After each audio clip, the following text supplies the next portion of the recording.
Professor, you are in mute.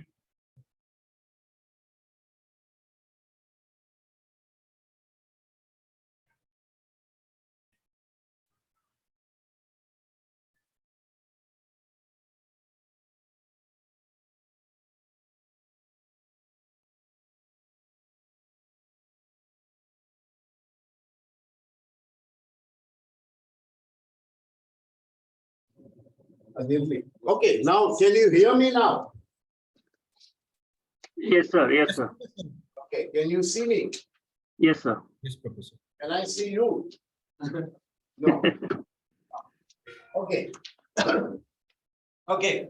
Good morning and thanks both of you tech teams for sorting it out. Class number 4. For a change, I'm not giving you a Google form. Even I'm tired of Google forms. But like I told you that we now start working on BTP. But we are on the last leg of never not seen you before. Is your first class? Second class. Are you excited that this is your second class? Yes. Disappointed that it is. Or you expected some other professors thing? Only one is allowed among you both. Okay, so then I said with the last part of our last part of our B2C, I'm going to hang on to one particular issue and then we go on. One of the problems that we have seen in B2C is that it's a great idea. Communication between the company and the customer, the buyer and the seller, the shopkeeper and the person who's walking it is great. But of late, we noted there's a small problem. The small problem is that, let's say I go to an online store, like I go to Amazon or I go to a website store and I like a particular dress or I like a particular piece of furniture or some gadgetry. And then I go and visit the store. When I go visit the storekeeper has no idea of what my previous interaction has been with their website or with their app or with their call-in center. So I go back and I have to do that same exercise one more time. They come and tell you, sir, what do you want? As a matter of fact, I have actually made up my decision what to buy. Maybe a new pair of trousers, the color that I want to buy. But these guys are going to confuse me. And sometimes I get so confused that I'm not even in that buying.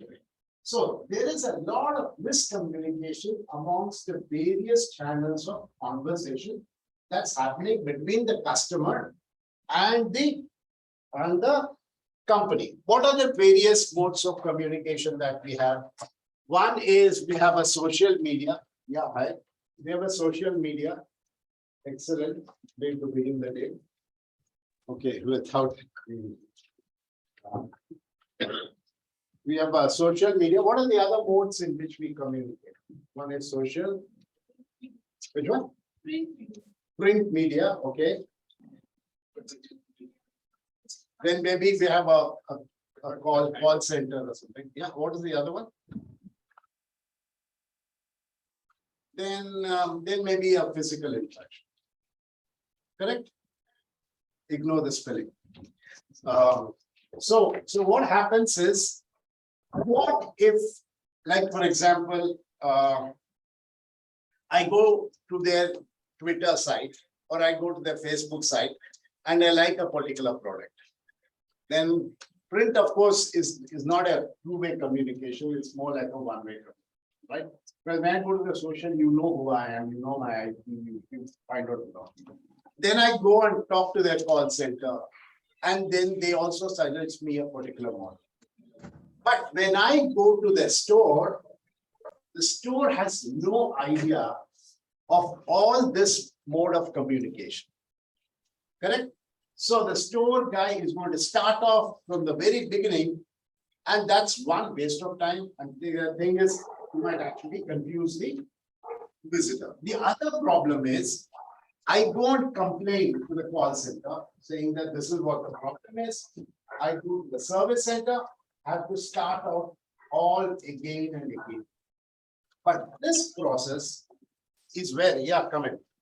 This process is where we notice that there's a better way of doing it, which is, there is a website, there's a social media, there's service center, may I help you touch points, there are outlets and email, but they are all acting separately. They are not talking to each other. But the last concept of marketing is that what if all these channels start talking in unison, that you know what is happening, that you see, this is a customer and they are having private interactions.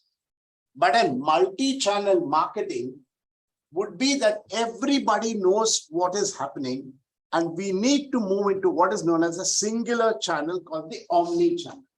So omni-channel marketing, that's one terminology that I want to leave you with. Omni-channel marketing is where every other channel is connected. So when I look at the Twitter or when I look at the Facebook model number of Samsung, they should know that myself, Ramesh, I like this particular model. And then when I call the call center, they should be able to recognize that, introduce me to all the models and say, sir, this is the model that you're looking at. What additional explanation that you want? And the moment I walk into the store, the guy should be able to recognize me and then just give me that. So that is known as omni-channel, where all these channels are connected with one. This was one small element that I had missed out in our previous conversation. So I'm going to leave you with this thought process. Okay? Any questions? Nothing at the moment, right? So what? Have the digital approach to social media calls. But when you go to the physical store, how they can link physically. I know there are complications, but what would be an ideal mechanism of doing it? So let's assume that for some reason that I give you my number or I give you my phone number, then it's possible for you to thread that together. It's a desired platform. We haven't got there yet. A lot of companies are going that way, but that will be the most best way to do it, is because why do I have to, especially when you're doing a complaint on a service, you get so tired because you go talk to this lady, and then when you have when your call is going to get dropped halfway through, this guy picks up. Then I have to start the whole story again. I get so angry and said, give me your boss. Then the boss comes in and said, yes, Mr. Ramesh, what's your problem? Now, that can be very frustrating, right? Like people coming late. Okay, now I was just pulling your leg. Okay, so no, you're not upset that you're late, or? Okay, so you get the point. We are not there yet, but a wonderful world would be when you get there. And that's, for example, it's already there in our mobile or communication. I draft my message on my computer, I catch it up on my mobile. I leave my Netflix on my laptop, and I can go and watch the remaining part of it. So there's a lot of communication that's happening, but if we can have that very nicely done between the customer and the supplier, that would be a great.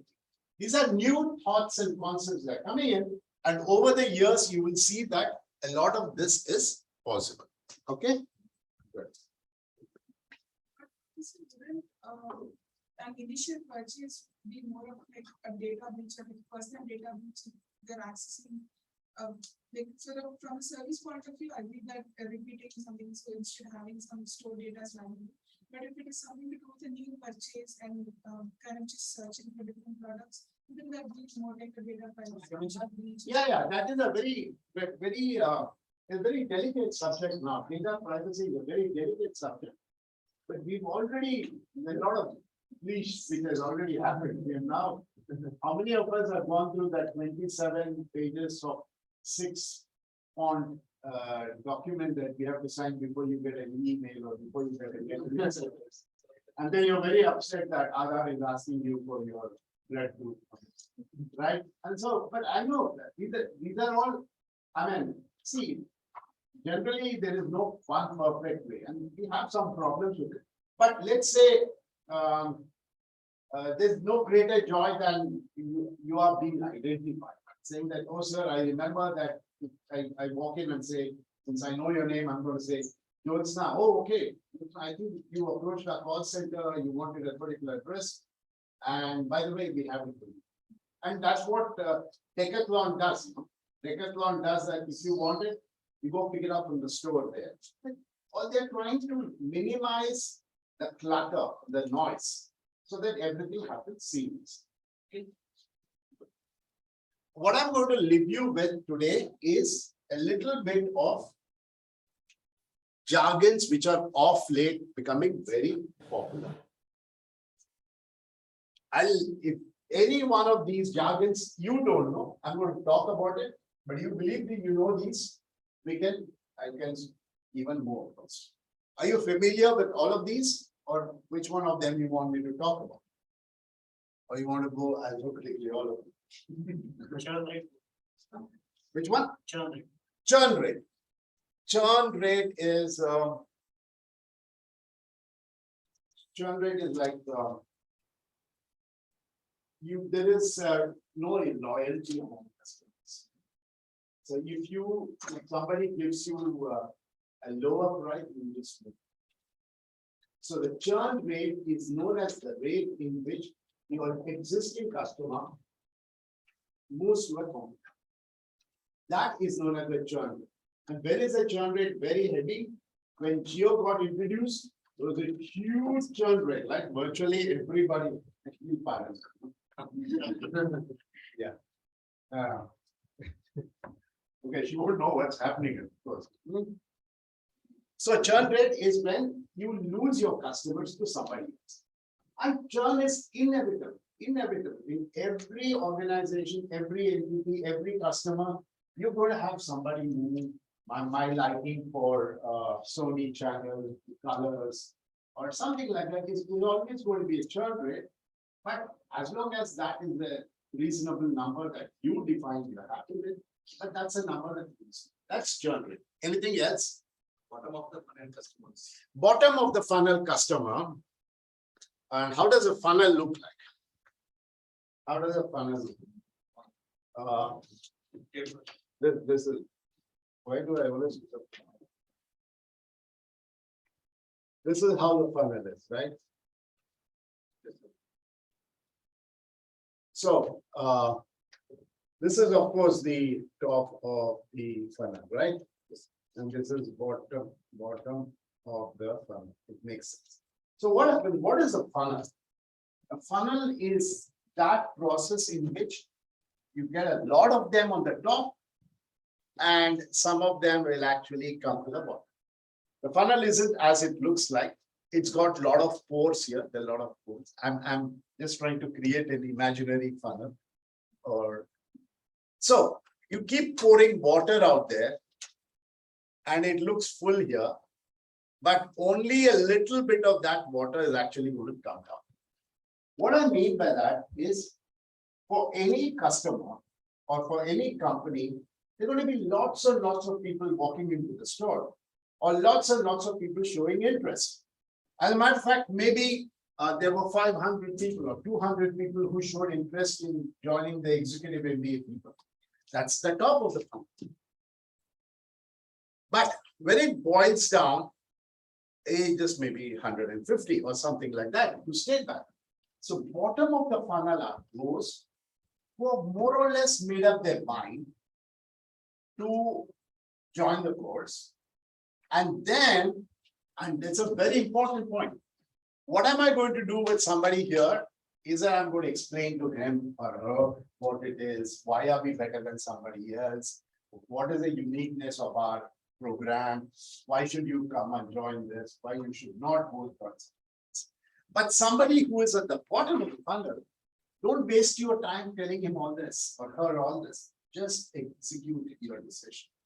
So there used to be a saying is that I used to work with HP, And HP now, of course, is a different name.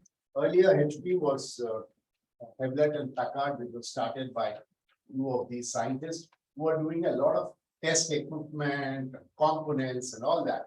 And HP by default is a wonderful testing company. So they would say that if you get a call and the customer on the other end says that I want a spectrum analyzer model number 8510, just shut your mouth and give him. Don't tell him, sir, there is model 8511, which is better, more features. No, that happens here. Here, the guy is already a very knowledgeable guy, and so do it. So bottom of the funnel is those customers who've already gone through their own evaluation. They haven't dropped out. You haven't lost them, and you landed. Anything else? Zero moment of truth. Zero moment of truth. Zero moment of truth is the most interesting phenomena that's happening. And that's the danger, not danger, danger from a seller or the company's viewpoint. Nothing in today's world we are going to buy without doing some research. I'm walk into Google, I'm going to do a research, I'm going to look at industry influencers. Who are industry influencers? Those wonderful blogs that you see there. It said, I want to buy a new phone. I'm going to look at, I put Ranjit, Tech Ranjit. How is that technical? So who are those guys? You believe that they are the most fairest of the people who are not bought by any other company, and he has located, no, it must be the one. So what I'm going to do is the zero moment of truth is when a customer has done substantial research on the product, and he might actually know better than the person who's selling. At that moment of time is when it's becoming very, very popular that you are actually being challenged by a person who's much more knowledgeable than. And again, the same logic of HP holds good. At the moment of time, just give him what he wants. Don't waste your time. Okay. So it means that customer having the full knowledge of that product, so no need to explain to you. Exactly. Exactly. Or the fact that and it's true with all of us, right? And I'm sure even for something like joining, you would have tried to reach out. Somebody look at some feedback, look at some blogs in which they must have said something, or if you didn't find anything, you're wondering why there is nothing. Things like that. And we do it for every piece of furniture, every piece of things, we do a lot of research. Right? And after having bought it, you go and research for the good feedbacks. Or so that I'm not the one who is a bakra to this. Right? Anything else? So what are the difference? No, he is poor guy. He's been morning. Sweet spot. Sweet spot. What's sweet spot in cricket? What's sweet spot in tennis? What's sweet spot in badminton? Middle of the bat. Middle of the bat. What does that mean? There you are going to pick up its pace will be very low.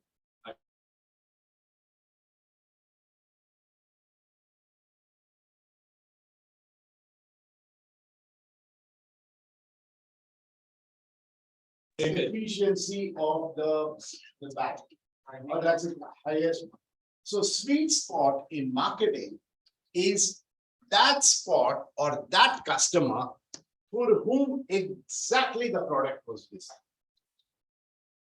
Okay, and you notice, I'm going to ask you, and let's see how many of you are awake to this term that which among these work?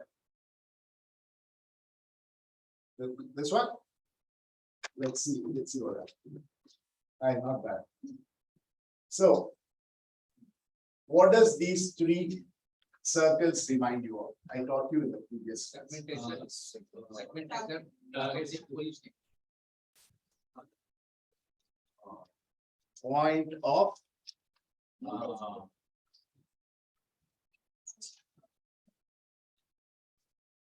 this is you, your product, this is your product, this is your customer, this is your competitor. What did we talk about? The features that the customer want and the features that you provide, the features that the customer want and the competitor provides. This is everything in matching. If you have a feature which is like this, where exactly what the customer want and what you want is a perfect fit, and the competitor cannot deliver, then you have what is called a sweet spot. Exactly what the customer wants, exactly whom you design the product for. I have an imaginary customer who is 25 years old, who's an annual salary of 6 lakhs, who is planning to buy a four-wheeler, which is diesel, and which he doesn't want air conditioning or something like that. And there she walks in, she's so happy that she's got a product that I want, and it's a perfect match of what. Okay. Anything upselling is just the opposite, not actually the opposite. The customer walks in and says, I have a budget for 6 lakhs. I want to buy a car for 6 lakhs. I said, talk to her, convince her that she needs an 8 lakhs. So I upsell it without offending that person. I upsell it. Okay. Then what else? Return on investment. You know what it is. You put your money, how long it takes for your money to come in. Return on marketing investment is that what did the Anand Sagar executive MBA do? They maybe put out some banners, put out some posters, put out some call centers and things like that.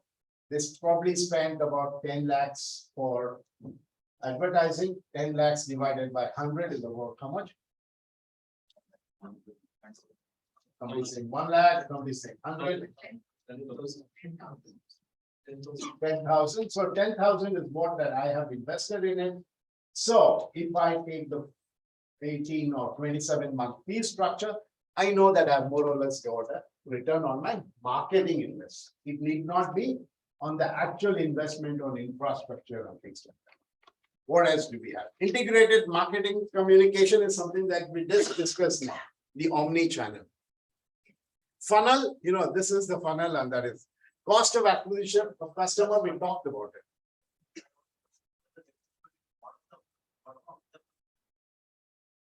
Bottom of funnel, and that's what happens when you come late. No, the funnel is, this is the funnel. This is the customer sitting in the bottom of the funnel. They're going to be very few. The ones who are very much interested is in 200. But one who's actually going to decide is going to be 10. So just because I put up an ad, what is that? That is diffusion of innovation. Are you familiar with this term? How many of you not familiar with the term might raise their hand? 1, 2. Almost everybody. Have you heard the term diffusion of innovation? YouTube. Did I teach you diffusion of innovation in the very first class? Innovators, early adopters, late majority. Yes or no? Yes, sir. Okay, so what was the term we were discussing? Funnel. Yeah, so just because somebody has shown interest doesn't mean that person is going to continue. He might drop off. So the funnel is the whole thing, and the bottom of the funnel is the effective buyers. Anything else? I guess we are done with most of them, right? Industry influencers, we talked about it. Customer acquisition cost is the cost of what we, exactly the return on investment. Yes. Conversion rate is how much does it cost me to convert a customer from either upscale them or to buy them off from Jio to Airtel or from Airtel to somebody else, the cost of conversion. Business value proposition is something that we didn't really spend some time discussing. Now, when you look at a product,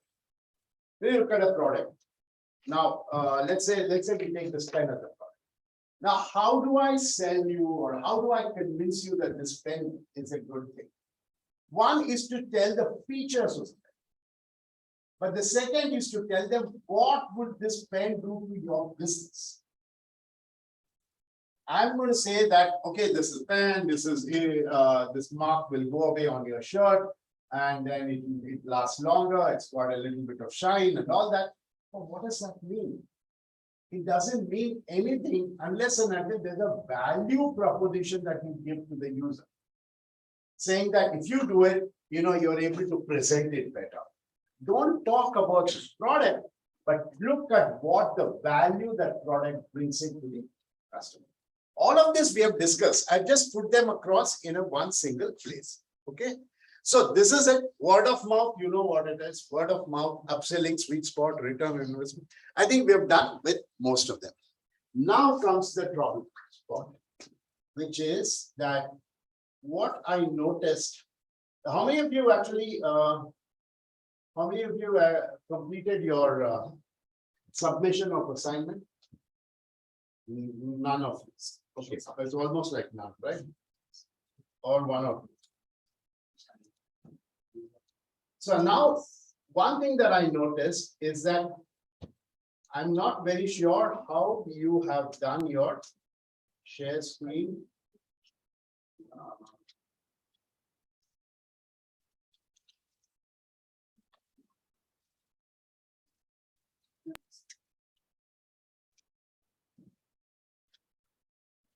I'm going to run 3 videos for you on how I want your presentation to be.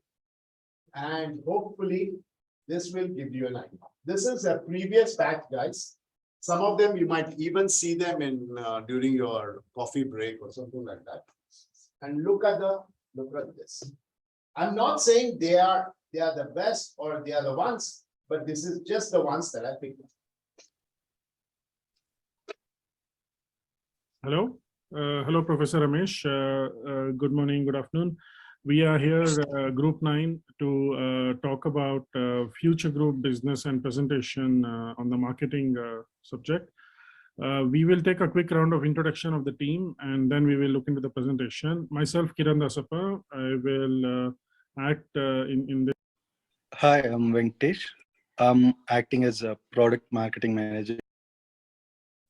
Non-core business, which was not profitable and which turned out to be bad. And COVID-19 hit the world, and then also for our business, it stopped. Vanity van and affordable price and eco-friendly products, then we need to concentrate on taking the feedback from the offline store, from the beautifully done, and entering this future group newly into that would be. Okay, one of them, and let me run through all of them temporarily. This one, I had asked one girl to do that, and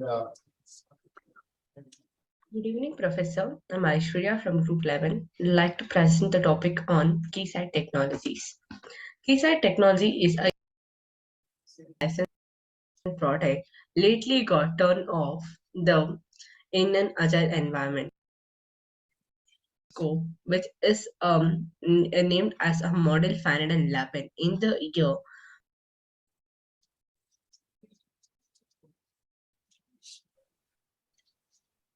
This meeting is being recorded.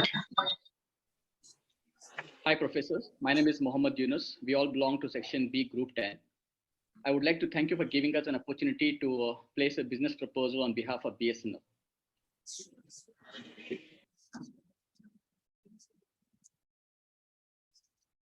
Nana Kirtana, she is a director and she handles the finance and services. She takes care of all the transactions of finance. And my colleague Shiva Prasad, he is the director of media and channel partners. We are also looking for the services, providing the best services to the common man by offering the affordable case studies, etc. Coming to SWOT analysis and VO analysis, SWOT analysis, BSNL is having a good network coverage and support. Provides very good service, high quality of service, and digital marketing like social media, SEO. And with possible within the different regions of India. And we are also mainly focusing on increasing the number of users down the line 5 years. And okay, so how many of you have been doing it on similar style? All of you, right? Yeah, perfect. No confusion. I really want that. I want this on the background. And I want each one of you introducing each other and make sure it works perfectly. Okay, so the one that you sent to me didn't have the previous the PPT in the background. So I wouldn't know what you're talking about. No. I tell you, I like I told you, it's perfect. Good that you sent it, because then I pressed the panic button and said, maybe I have not communicated it correctly. So almost similar, exactly similar, and no questions on it, right? Perfect, good. And the good news is your assignment 2 is also been uploaded. No, but okay, assignment 2 is about B2B. And so it's good time of the day to start talking about it. Okay, so how do you talk about B2B as a business? I think I should save by downloading it.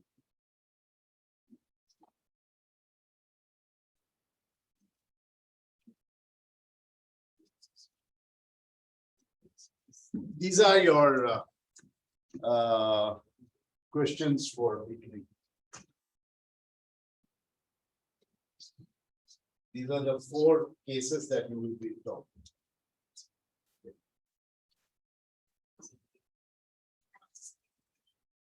Yeah, sure. Now,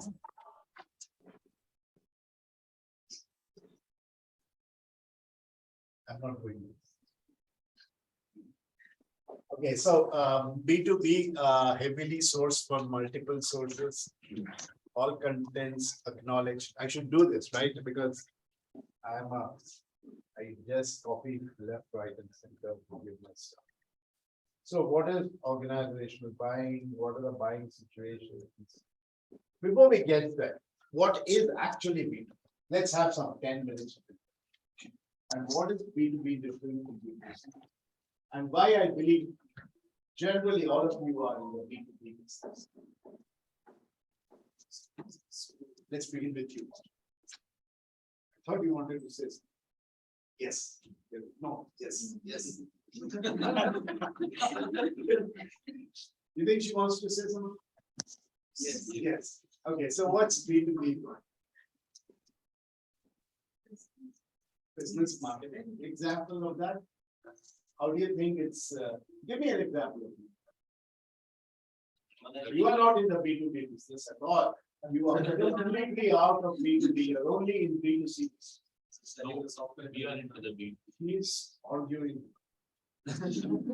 And you're saying that you are completely in B2B and B2C.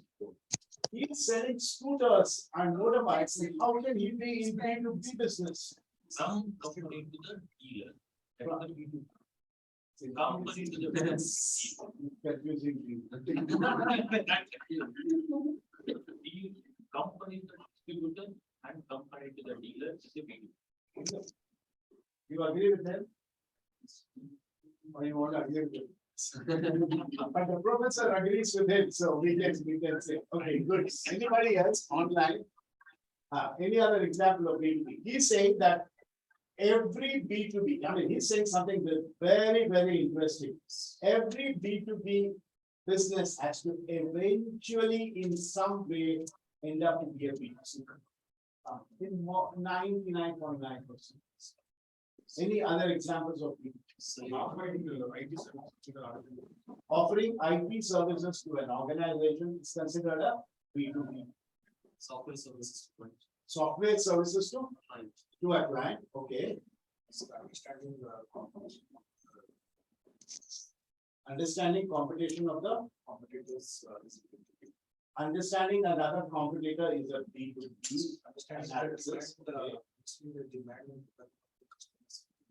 Is understanding the demand and customer is a B2C. Okay, fair enough. Any reason why you're there? All the way that far. Maybe it's B2G.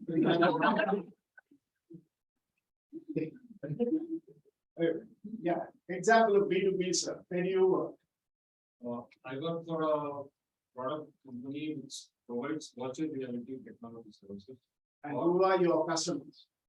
Companies, pharmaceutical companies. So you are in the B2B or B2C or B2P? B2B. P meaning pharma. Yeah. Okay, anybody else online? You need to say something. So what are the characteristics of a B2B business? One is you define. B2B is when business happens between one business organization to another business. That business organization could be just a small guy, myself alone, who is doing business with another multinational like Bosch, or somebody is joining Bosch very soon.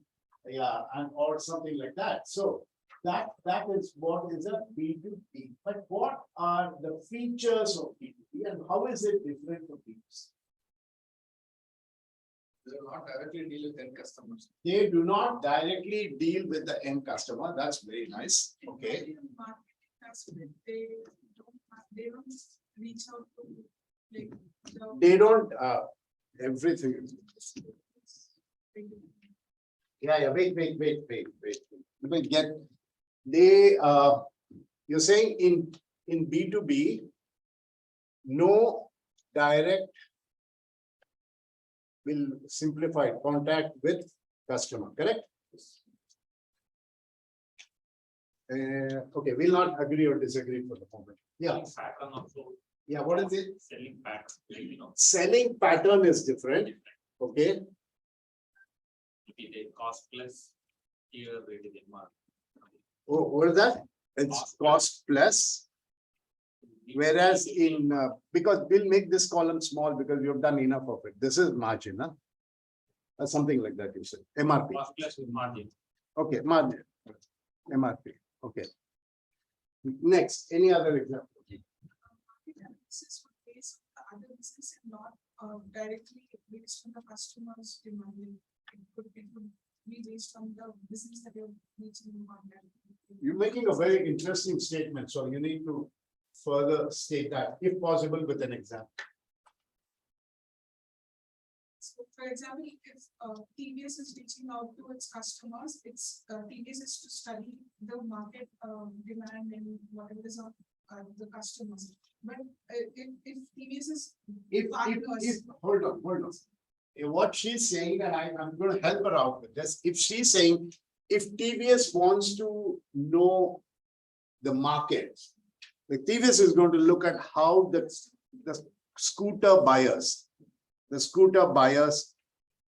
psych, behavior, demand, requirements are. But one of the major components of a TVS scooter, which is the Hero Honda series, something, right? No, not TVS product. Okay, is steel, because they use steel as a raw material. And now, Jyotsna, please complete. And B2B, there's like it's not fully dependent on the customer, but it depends on the business of the entity that they're doing.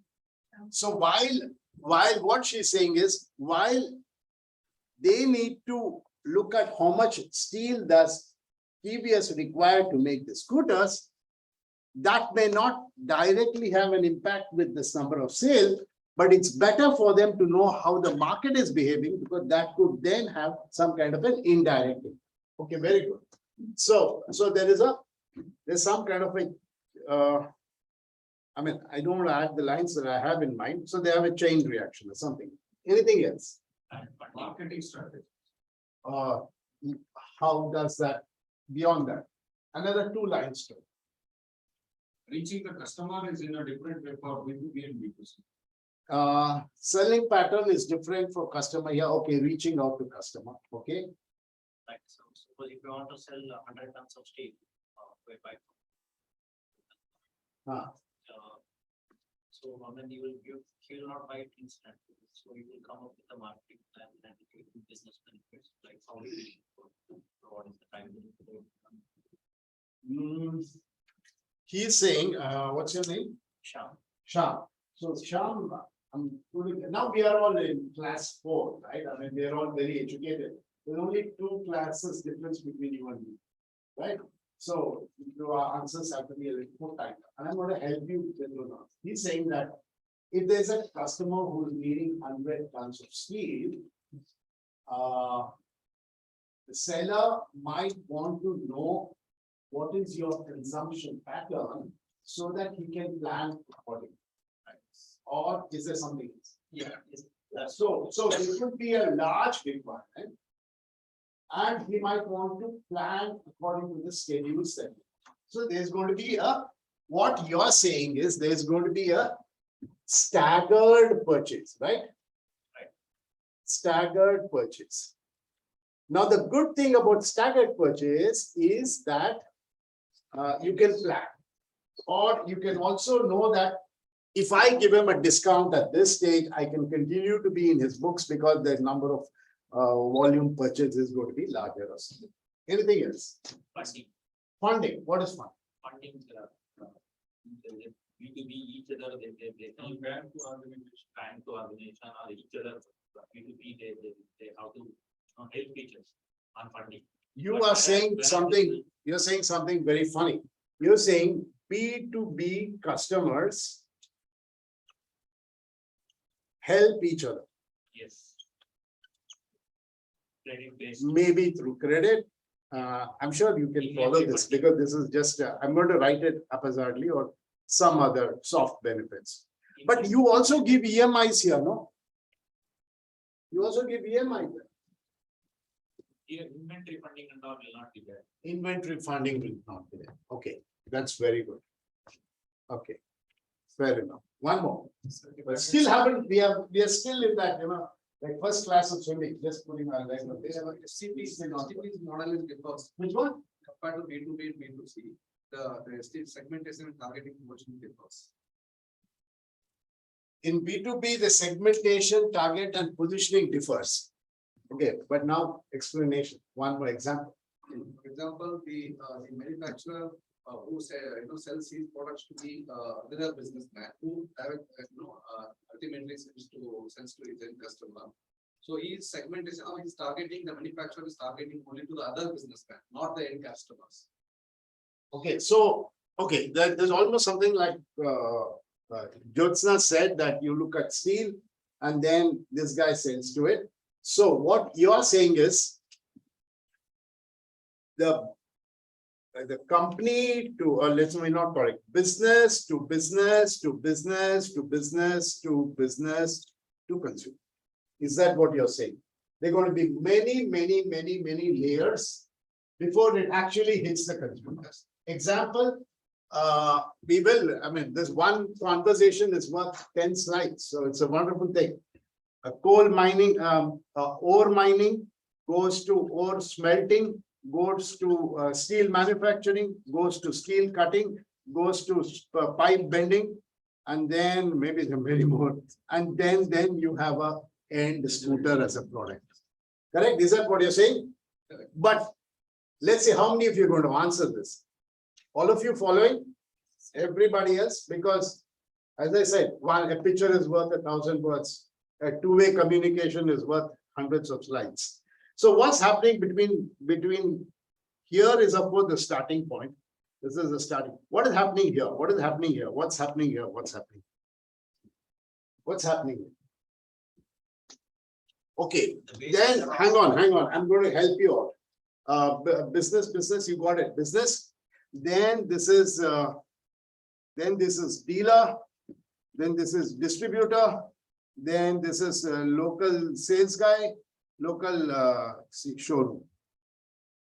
So, is this all B2B or is this section very different? And I'm going to give you the answer. This section is very different. What happens here is very different. But what happens here is the B2B market. This is a market we'll not talk. We have talked enough about. So what is happening on each stage of the chain? What is happening on each stage? So production stage. Huh? Production stage. Production stage. Purchasing of That's fine, that's fine, that's fine. Did you understand? The first one is iron ore. Second is iron ore is smelted. Third is iron ore is converted into sheets. Fourth, the sheets are converted into tubes. Fifth, the tubes are put together by Bharat and Co. And they have a product. So what is happening on each stage? dependent on one. Dependent on the other. Okay, what else? The most important thing. Professor, Yes, please, go ahead, online. the screen which you are sharing is not the same which you are explaining. We can see the learning objectives screen. Can you see me now? Can she see me? Yes, right? Yeah, we can see you now. Now, Yes. can you see this? Yeah, I can see now.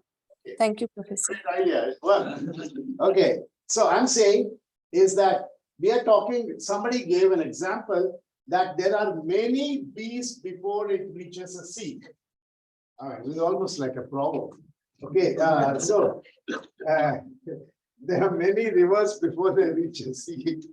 Okay, so what you're saying is business to business to business, and that's for you using my Mac camera. So business to business to business to business, and finally to the consumer. So this is iron ore, which is smelted by Tata Steel. Tata Steel gives it to Omega Steel, who converts iron to steel plates. Omega then gives it to somebody else, Phenol-X Pipes, who does it into something else. And then this is TVS, who converts it into a scooter.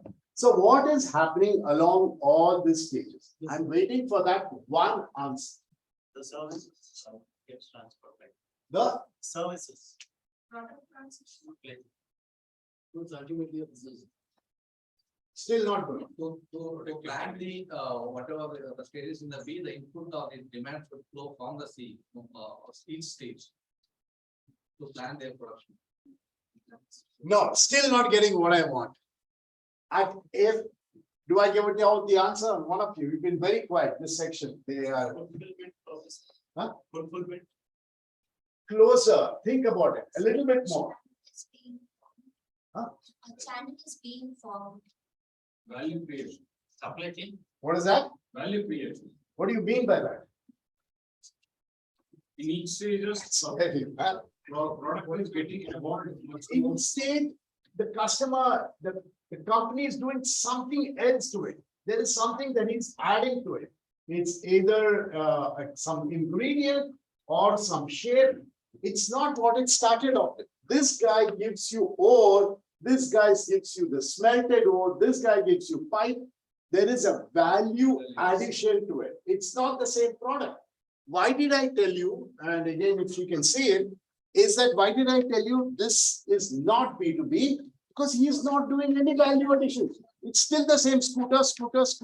He may help the process of the sale, but Mr. Ola said that I will get rid of all these guys, right?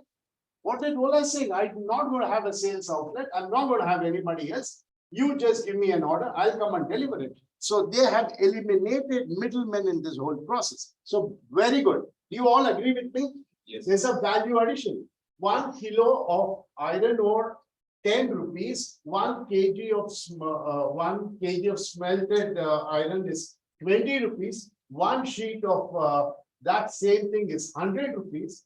That becomes 250 rupees. And that 250 rupees is one of the components of a 25,000 rupee scooter.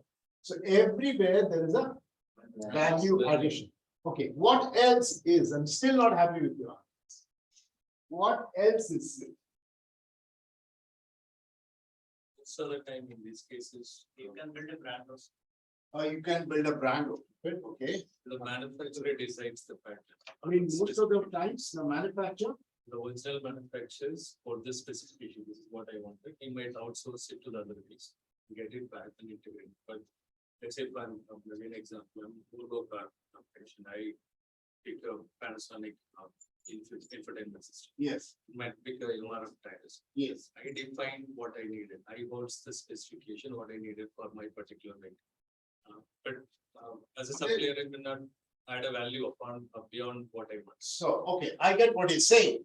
He's saying that as somebody like whatever example you gave, Volvo, Toyota, he said that I'm going to specify the specifications of the various components that I want. And you will deliver to my requirement. I walk into a showroom and say, I want the features of an iPhone, I want the features of a BlackBerry, and I want this price, but you will care for me? No. So there are greater specified requirements where in a B2B business. Okay, fair enough, but still not happy. So we are in that particular first chain. So there is nothing called innovate because There's nothing? There is no innovation into it. In which in the first chain, the B2B one. Because you have the iron ore, you are extracting it. So it is all the same process which goes on.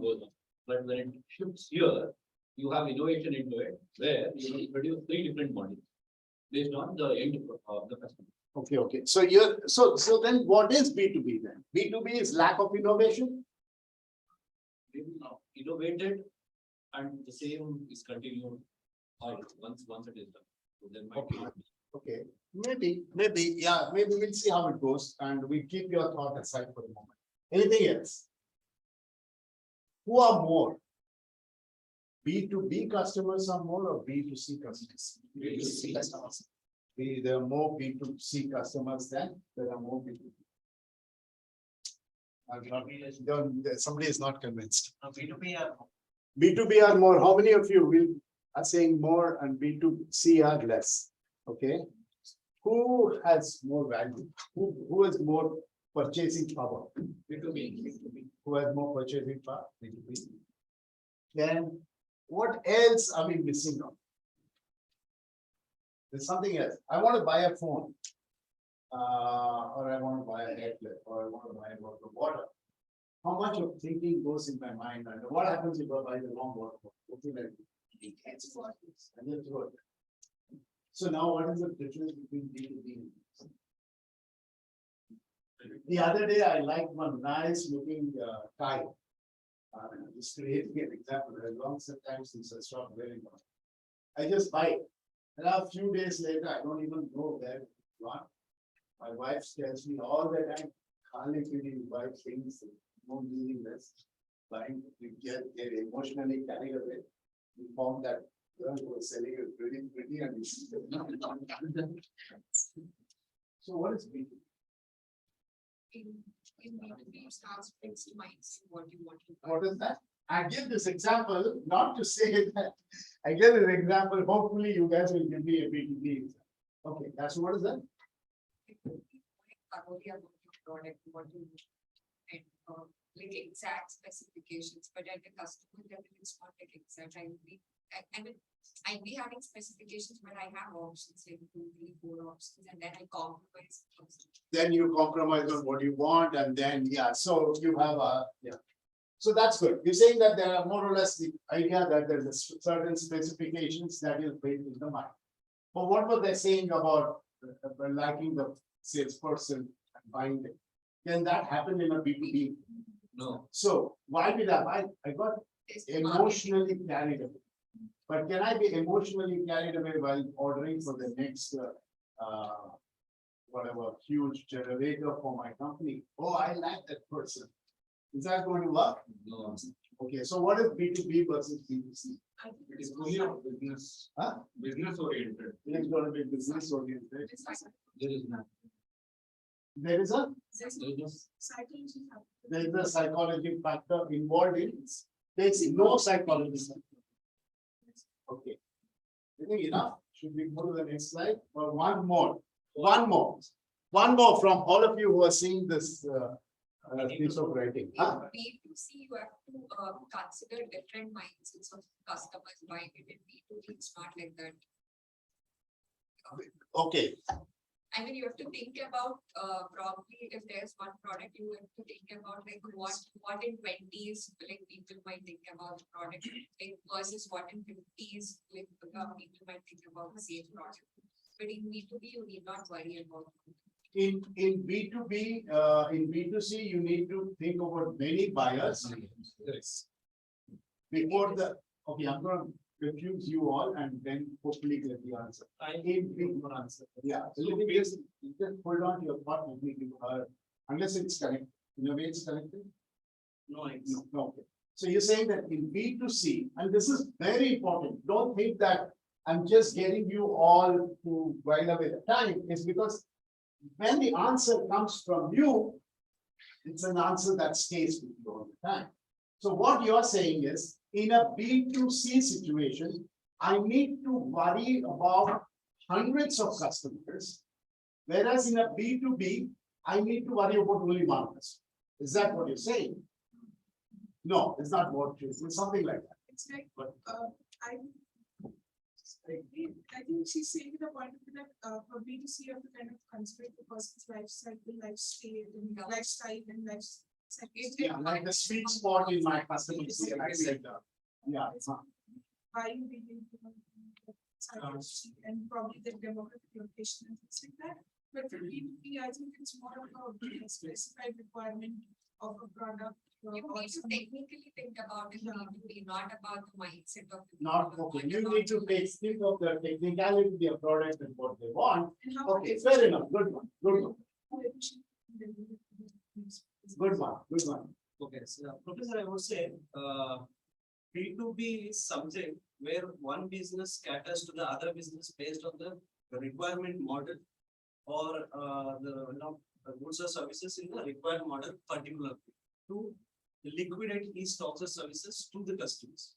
Now here, relating to the Ashwini's answer, B2B is concerned because we have to deliver what is ordered or what is required. So B2C is something not based on the customer's wish or customer's interest. It is done. I'm hoping that the customer will come and buy. That's what it is. Okay, so you're okay. That's an interesting thought, and I agree with what you say. In B2C, I'm going to anticipate demand. I'm going to build 100,000 dresses and keep them ready, and hopefully the customer will come buy. Whereas in a B2B, I would normally go ahead and manufacture as per the requirement. One other thing, I gave you, yeah. Maybe just B2B, it is more of for the mass oriented. You make a pattern or you analyze the pattern customer by. Then you make a product where most of you target to achieve B2B or B2C? B2B. B2B, you make a mass product. Yeah, for the mass, the consumers, based on it may be about targeting about a 60-70% of the mass product. But B2C, you have a possibility of customizing it for and while you're delivering, you have option of customizing your product to the specific. He's saying that in B2B, you do a mass product, whereas in a B2B, you do a specialization. B2C. In B2C, you do as per customer There is a requirement, possibility. whereas in B2B, it's for mass production. Anybody believes it's the contrary? Anybody wants to say? It's actually quite a mismatch to what he's saying. He's saying that I make 100,000 scooters of one kind and make for the customer. So, whereas you are saying that we already know what my product is, TVS for Hero Honda, they'll come and buy. Actually, to an extent, the answer to that is just the reverse. Is that the customer is so demanding, the customer is so powerful that I am willing to meet every requirement of that customer just to get this. So there is more fine tuning of the product, more specialization of the product which happens in B2B. But and now we'll go any further beyond that would be an overdue now. Now let's look at, there's an answer set. There's not really an answer. So one thing that everybody understood, and he giving the best of the answer, is that in every movement, there is a value addition. What is the value? I bring in the best value here is the distributor. The distributor could be a truck, which could also be Amazon. The distributor could be a truck, or it could be that shop which is selling it. Beyond that, nothing is happening. Even this is value addition. How quickly does it reach you? I might actually buy the product from Amazon and not from Flipkart because the guy gives me prime 24 hours delivery and I want it now. So there is a value addition. So What we understood is that there is a value addition that happens in every phase of the market. So there are derived demand and the value addition. Perfectly well understood. Now let's look at the same example of iron and ore. See, as you see, we don't need to stick on. We can go. This is definition, you will read it. I'm going to spend a lot of time here to look at it. The demand is organizational. You all told me this. The demand is individual. It's Ashwini wanting to buy a dress with this is versus Accenture or General Motors wanting to buy a product. And why is this moving? Okay, no, I'll tell you why it moves. It's because it's got some kind of a timer out there. So I'll just try to show you whether it stays. Okay, you can see it reasonably well. The volume is larger here. The huge volume purchase that happens in a B2B market. Consumer could be buying a 10 rupee product, or it could be a 10 paise product. The most important thing is there are many customers in a consumer market. There are very few customers in a B2B. Correct? In a pharma industry, there could be how many pharma companies in India? If you are a raw material supplier to pharma, there could be how many companies which are making paracetamol? There, half a dozen. But how many of them are taking Dolo? You know that Rajinikanth's ad on Dolo, right? Like we were in the second week, we were popping Dolos like Rajinikanth was popping chiclets, right? So that is it. Consumers are going to be many in a B2C market. And somewhere along, one of you used the word geographical. I don't know who said that, geographical, and it's very true. You know where your consumer is located. But in a B2C market, you have no idea where your consumer could be. It could be just about anywhere. All similar to what you're saying. The distribution, somebody said, and that's what, no direct connection with the customer in a B2B market. Somebody said that. But it's contrary. In a B2C market, I have no direct with my customer. Do you think Apple knows you? Do you think the vacuum cleaner that you bought knows you? Do you think the refrigerator guy knows you? At the max, the distributor service agent. There is no communication. Whereas I virtually have to know my customer perfectly. Direct distribution. I as Tata Steel am going to walk into TVS or Maruti Suzuki and talk to them. I cannot sell my local JC Road distributor and tell him go meet Venu Srinivasan and ask him how many kilos of steel he wants. No, what? Direct. This is indirect. We hardly know who our end user is when it comes to it. Direct nature of buy is professional and more personal. I gave you the example of me buying something for some reason. So professional and buying influence is multiple versus single. I want you to give me the answer. Buying influence is multiple versus single. What is it? You want to buy a new shirt, who are you going to ask and who's going to make the decision?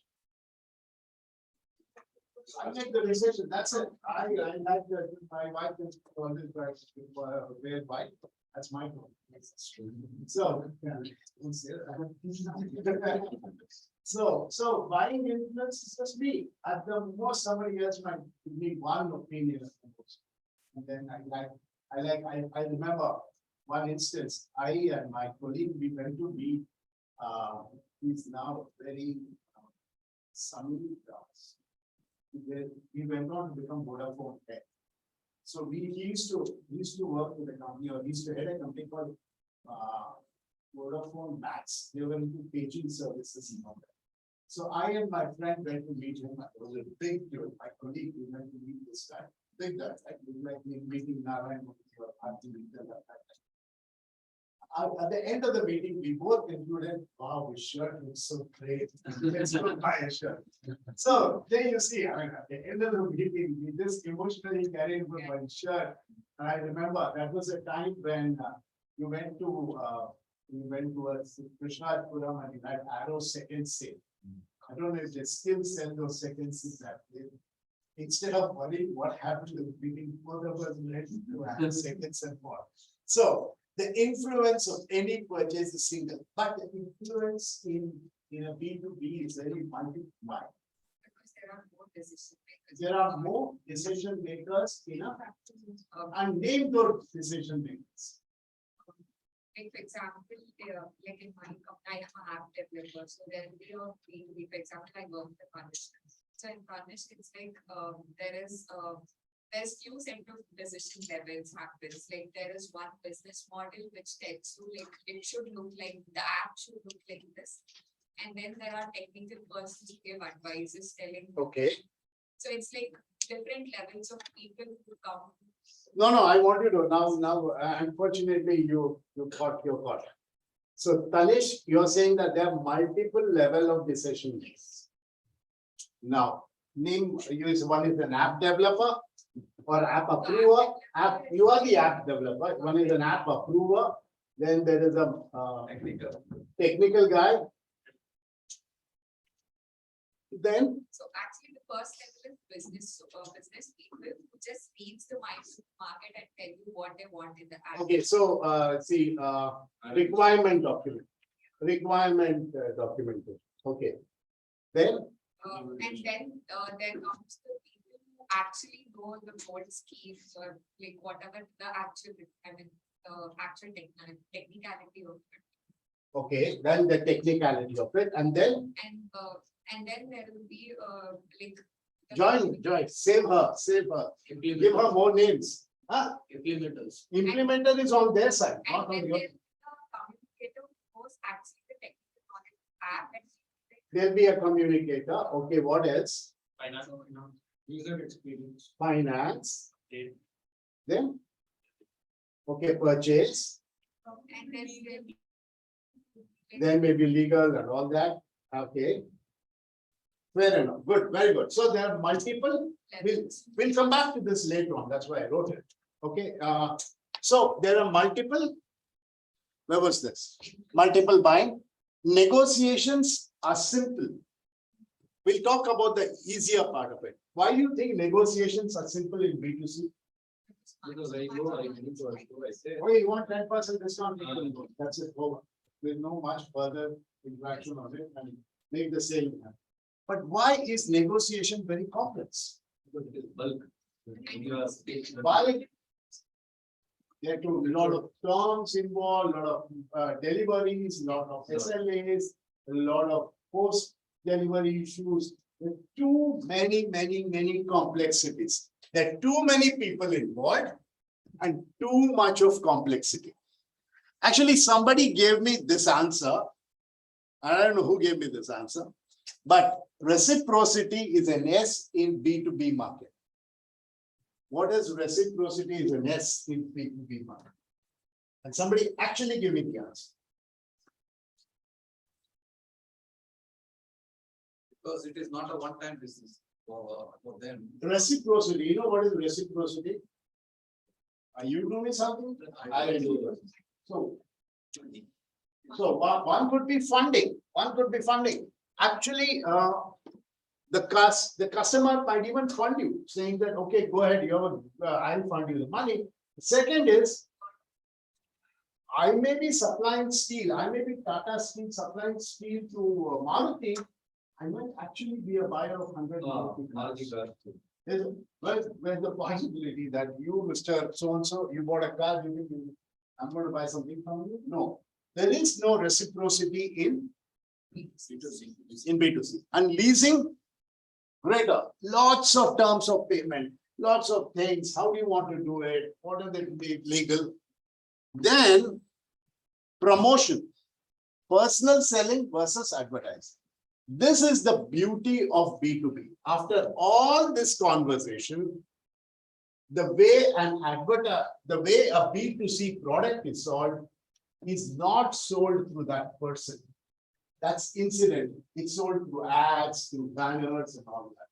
Whereas in a B2B market, the individual sells the product. The individual sells the product. It's an individual who is responsible for the sales. So if you are a head of a marketing company, and somebody, there's a competitor, he wants you. Why does he want you? Because you know those customers. You have great relationship with the customers. You know them very, very well. And so that's how the bonding happens. That's why most companies believe that the asset of a person is his contacts. Whereas in a B2C, there is no asset of a person. Like eventually you don't even know who the buyer is. You may have some good relationship with your dealers and all that, but your dealers are not really your primary business. So this is what you should realize, that promotion is personal. Then product is standard product, contrary to what we were discussing. The product is standard. I can only make that many parts of a particular model, but it can be customized for every single customer. A customer comes and says, I want these specifications, I will do it. That is what is it. Then service support, very important, not so very important. You can lose a deal just because you didn't support it. And I'm sure there are hundreds of you giving that example. What is the time? 10:45. Okay. Then price. All of you told some great ideas. Price is negotiated, and the whereas this is list and MRP. Somebody actually told the actual words MRP. Very good. Then intermediaries. What does intermediaries mean? Between you, the company, and the actual buyer, there could be a lot of them. There could be, if you're looking at a biscuits being manufactured from Parle to you, there could be 10 people in Bangalore itself by the time it reaches. There are going to be a lot of intermediaries, and these intermediaries don't do any value addition. They do no value addition. They just sit out there. So now you have almost an hour of all of this. So any question on this before we move further? All of this is clear. Well, obviously, it has to be since it came out from all of you. Good job. Well done. You made my life easy. Yes, see, there you go. Sir, in that nature of the buy, Nature of buy. in that more professional and more personal. More personal experience. So you want to know the idea behind that. It's that the example of I like that it happens on the, I like the person who's selling it. I buy it. That's a t-shirt. Yeah, t-shirt. Don't go with the t-shirt itself. Okay, so that's it. Whereas can you go and tell your boss that I like that person, so let's buy some 5 nuclear plants. Third-party logistics are also, like, when we are doing business in 3PL, there is distributor, there is transporter, and everything. There are clients also. So from one party to other party, we are dealing with the clients, right? So there is a first party and the second party. So that comes under B2B or unless and until that party is going to do any value addition. And it's very important. There could be value addition in many points. And I'll give you what she is saying is, let's say, let's take her point, discuss it out, and then we will go out and wonderful. So what she's saying is, what was your thought process? yeah, like there is a 3PL company, right? 3PL. I don't even know what does that stand for. Third party logistics. Third party. Okay. Third party. Now start giving actual company names. Yeah, okay. Like there is one company. Just create a company. Yeah, ABC company is. What does ABC do? ABC deals with another client. Like he is the first party and he deals with the second party, that is XYZ company. Yeah, I would be happy if you could name them. Don't have to name. So Amway. Okay, this is Amway. Okay. This is ABC. This is Amway. Then comes that Amway gives to third party. Ah. That is like you can take a private limited company or any manpower agencies or something. Okay, a manpower agency. Okay. So it is connected, like, and then, Yeah. So here, while there is no value addition, is it B2B or is it B2C? That's your question. Because you are saying, I take this product, I give it some new color, I take this product, I give it a different shape, and I give nothing like that is happening. So does this qualify as a B2B or a B2C?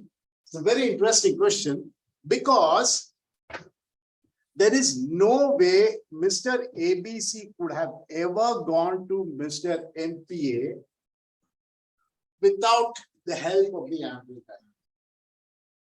So while he is not doing any add-on to the product, he is an important point of access to get to a MPA. Now we will come down to slide number 16 or 17, where this point would be slightly more elaborate. Correct? What you're saying is perfectly right. He's not doing something very value add, but he has something that you don't have, which is the access. And access is value add, right? I'm willing to give 10% commission, or I'm willing to give 10,000 rupees to somebody who tells me where is the next customer located. Because I'm groping in the dark, I don't even know how to sell my product. The sales is okay, give me, I'll give you the lead. Will you give me 10,000? Yes, that's value addition to a product, right? Okay. So if you think it's 11, we can take a break. If you think it's not, okay, I'm on to 10 more. Okay, 10 more. So we'll do a couple of slides more. All this is correct. Then types of products, I don't think we need to spend too much of time. All these qualify under B2B. And there's absolutely no point in discussing that. Then B2B companies. The most closest that you can think of a B2B to a B2C is when you are buying a treadmill from the house. Because each one of you have a different. Your neighbor may also have a requirement. They don't put it over my head, but if you're putting it, it better be something which doesn't make a lot of noise. So multiple people are involved in making a decision. Similarly, in any business marketing or a business unit, there are multiple people involved in buying a purchase. Correct? Now, how are these purchases made? Are in this particular. Just like low risk, high value, low risk, low value, and then there is high risk and high value. So let's say you want to order coffee, or you want to decide who is going to be the coffee provider for whichever company. Let's take a company called Tesla. Tesla recently opened up an office in Bangalore. They are appointing 100,000 people. They want to decide who should be the coffee supplier. Are you going to pick up the phone and ask Elon Musk for that?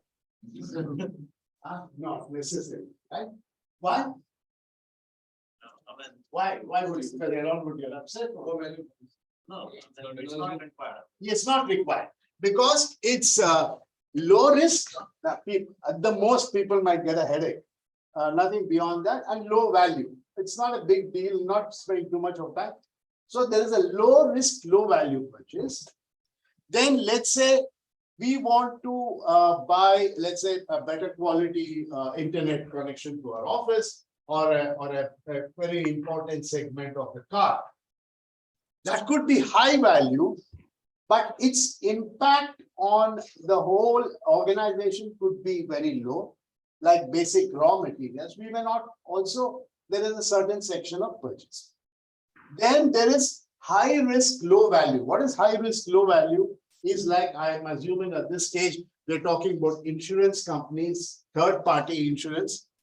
The value is very low, but let's say we forgot to add one clause like pandemic. Before in 2019 in the insurance, there could be hundreds of thousands which could be impacted. The value could be very low, but the risk is very, very high. So any purchase in any organization can be categorized into 4 categories, which is low risk, low value, high risk. You're very used to this matrix now. And I know how you can complete this. The decision chain is very low. The decision chain is very complex. That will come up here in the next chain, which is who makes the decision? Few heads decide, more heads decide. Correct? Not too many people. I think we'll just leave it to somebody to decide who is the coffee provider and things like that. So that is one part of the conversation. The other part of the conversation is buyers are more rational versus buyers are being emotional. The idea that I gave you of me buying a dress or me buying a shirt, and remember, it's not the shirt, it's the emotions. Okay, so is it, I like it, I buy it, not the way it's going to be. This, the company needs it versus an individual need. So what will happen? What would be the return of investment? Would I be doing good to the company by doing this purchase, or would I be inviting trouble?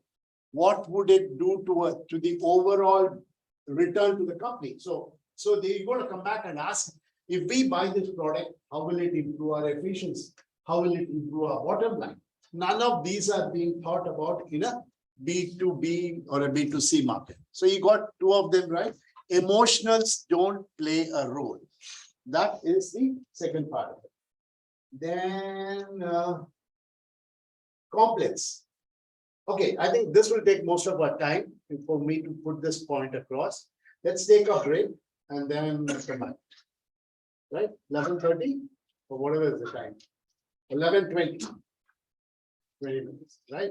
And in the meanwhile, anybody having any questions on assignments or things like that, or have any further doubts, I've extended the deadline till tomorrow. Okay, online it's been very quiet. I am not giving you all, you are anyway sitting at home. Yes, sir. Deepak, yes. Yes, sir. All good, all good, all going fine. Okay. Right. Parvati. Yes, sir. Yeah. Yes. Or yeah, I could understand like whatever you spoke till now. So yeah, good with it. Okay, good. Nice. Pause the recording. Okay. So they are one of the very large ONG companies, oil and gas companies. I know, and they need something which my company has a solution. I just don't know where to begin. I don't know who to approach them. I don't know who is the buyer, who is the decision maker. It's a very, very, very complicated one. There's a lack of transparency and purposefully there is a lack of transparency. They just will not allow things to be made up. And B2B transactions are outcomes of negotiation involving various individuals at various points. We really don't know who's going to make the decision. We don't know who's got the money. We don't know who has got how much of money. And then who is going to make the decision? Is the guy bluffing? Is the guy serious? And many a time we ran into a situation, I cannot name those companies, but their companies are giant companies in India. That itself might give you an idea, is that they call us not because they want to buy the product from us. They call us so that they learn about the product from us and buy from somebody else. But that is the complexity. We don't know how much of that customer we can take seriously. We don't know how it works. There's so many individuals. And so B2B buying is so very complex. We're not in the case of buying a shirt or buying a cooker or buying a washing machine. At the most, the husband and wife would have a fight, but they'll come to a decision. but this is not the way it works. We don't really know. So this is complexity at its height. Let's see if I have another slide and then which tells you what it is. Okay, so there isn't really a slide. So what happens is you don't know where the buck stops. You know that thing called the buck stops here. Anybody don't know the meaning of it? Raise your hand. I'm here to teach you all that. The buck stops here means the money stops here. Whomever you are bribing in a very casual way, that money comes here. I am the big boss. Everything comes and stops with me. So that is what the meaning of the buck stops. You don't really know who is there. You go meet somebody and he says, I'm the purchase manager. Wow, you're the purchase manager. Yes, I make the decision. I do everything. Okay, so let me give you a price. He said, yes, Ramesh, the order is yours. Just go meet my boss. Yesterday you told me you are the boss. Nobody is actually going to go. And remember one thing, the boss likes a discount. Now I go in a 3-piece suit, and by the time I come back, I have nothing on me. So that is exactly how the work works. You don't know where it ends, where it begins. So I believe that the best way to do it is go meet the big boss. Now I can't be wrong, right? Now I go to the big boss, and then I tell him that, okay, you are the big boss, you are the man who owns this business.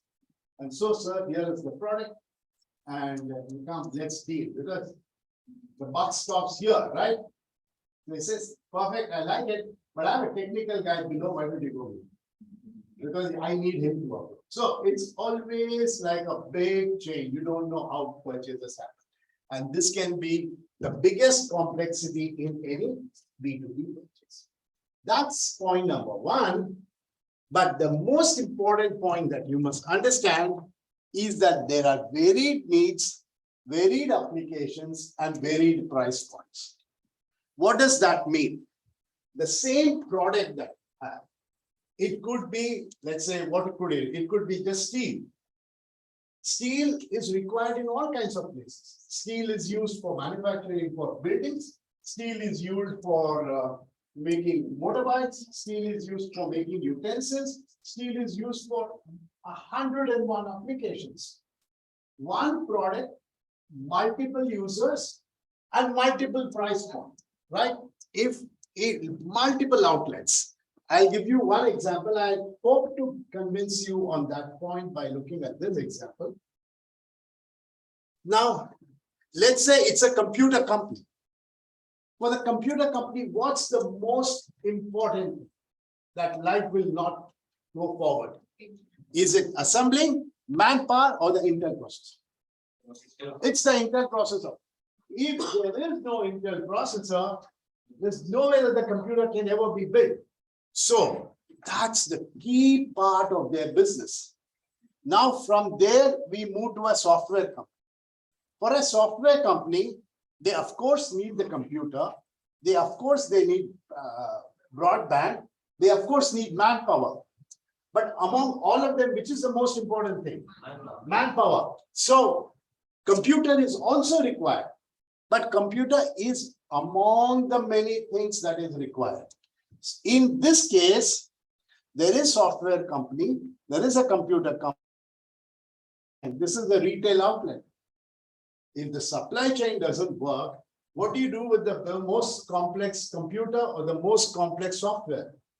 Depends on your application, depends on your usage. The same thing has a different position in the whole thing. So varied needs, same different application, and the same price point. So you may want, here I'm willing to pay 80,000 rupees for a computer, and here I'm not going to pay more than 25,000 rupees for the computer, because the computer is not the only essential component of my life. So one product would have many applications, and you may want to price your product differently. So you need to decide which market segment am I going to address? There are 3 different markets. Am I going to address all 3 of them, or am I going to address any one of them? Remember, there is an IT company which specializes in banking. There is an IT company which specializes in logistics. And there's an IT company which specializes in account keeping. They say that we are good in that. Don't get confused with people with skill sets. The same IT company may pull you out from a logistics company. That's their internal manpower. But what are they good at? They say, for example, Infosys says we have Bank 2000. We are very good in terms of banking services. But their new team lead may come from a logistic company. The manpower can be the same, but what they are specializing could be very different. I hope you guys are able to understand that small difference. So don't get confused with the same thing. L&T builds roads and huge infrastructure, whereas Prestige builds home. They both are building the same thing, but they have a different kind of a segment that they are addressing. FedEx ships goods, Emirates transports people. It's the same thing. The pilot could be the same. The ticketing company could be the same. The logistics can be the same. But what are you good in? What I deliver fast. Well, I deliver safe. I guess there are two small differences. I deliver you comfortably, right? I mean, I love that Airavata ad which says that sleep like a baby or something like that. But I don't think you want to put that on a logistics company, right? It won't, but both are traveling from same place A to B. You need to decide whether what you are. So that is the point that you may want to be. There are many markets. You need to decide where this is. So similarly, if there are many markets, the price of the services and the products may go to vary. I'm going to give you one example. Let me probably in the next slide. Yeah, look at this. This is cost to serve. This net margin realized. And all of us are in the same idea here. Let me look at this. Let's begin with home user. This is, let's say, home, BB standing for broadband. Okay, home broadband user. What does he want? Home broadband user is very sensitive about price, right? The moment somebody says $6.99, I'll give you at $5.99, book, we're willing to change, right? Because we are very price sensitive. And do they have any heavy demands? They don't have any demands. They just give me the same service as my neighbor.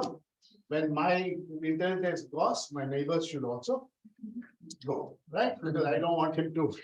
So very few demands and home. So are you making a lot of money? No, you don't make a lot of money. You make a little bit of money, but you have little cost to serve the market is very, very low. Now, the same broadband is provided to a corporate office. Now, the corporate office, is it price sensitive? No. They are willing to pay good money. And for them, you need to have a good service. That's it. So the cost to serve is going to be slightly low as much as it is.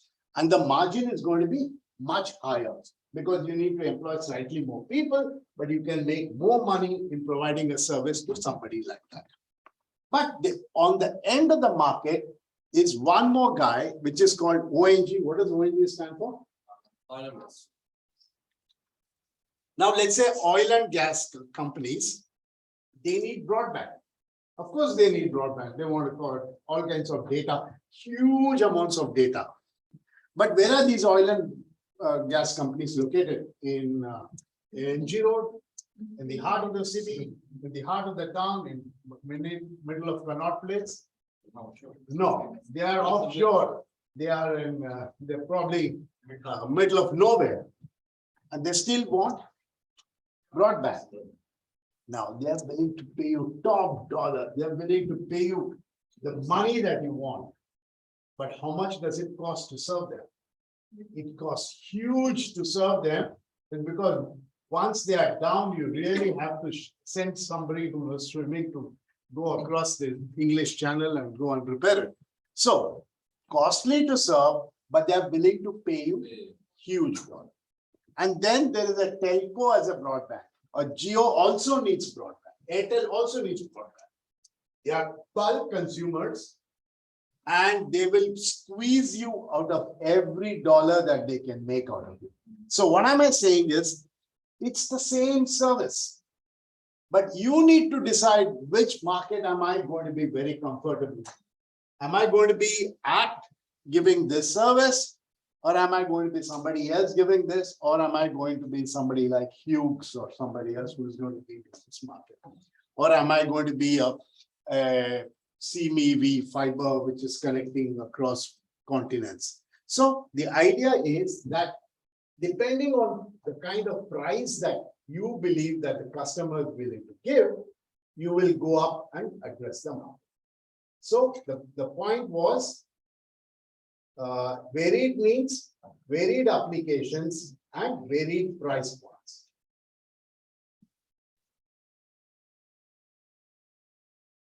Then comes distribution. How was distribution in a B2C market? I gave you the example of Britannia. What is that? Somebody said something. Yes. So, so the point is, in the case of the distribution, you exactly know where your distribution points are going to be. The example of it is you could have direct salespeople who will go and directly contact the customers, or you could have representatives, or you might have B2B channel distributors. You know, any example of any of you having a channel distributor, a distributing agent, or something like that, a sales representative? Any of your company has any one of these? No? You have, you guys will have something. So distribution is very, very different when it comes to B2B versus B2C. Then we go into the next chapter, communication. How do you communicate in a B2C market? Newly launched iPad or newly launched building. TVIs. That's the mass way in which you communicate to your end use customer. But not, yeah. What is that? Social media and all that. Okay. But in a B2B situation, it's going to be very, very different. In a B2B situation, you're going to be using personal communication skills. You might want to go and attend certain seminars, and there are supposed to be, I think all of us have. There is Aero India coming up tomorrow or next month. Yeah, February somewhere is Aero India. Yes. Air show, there's something about it. So that is the, who will go and participate in that? Air hostess, catering services for airlines. But they are also airline people, right? No. They are the ones who were hoping that it could be Airbus, or it could be some kind of fuels for the thing, or specialized mechanics, all that. So each of those have their own thing. We have something called, in my industry, we have something called Satellite 2022, 23, 21, and all that, which are an annual exhibition or an annual event where all satellite companies, satellite users, satellite providers, every one of them come. So, so you have to be there because most of your customers are going to be there, most of your competitors is going to be there. So if you're not there, they either assume that you're dead or you moved out. Okay. So this is what all of us have similar things. I'm sure every industry has it. So communication is going to be trade shows, direct email campaigns, and advertising. And it's a very, very big activity that happens. Then what do we have? Additionally, markets are specialized. B2B products are very, very complex.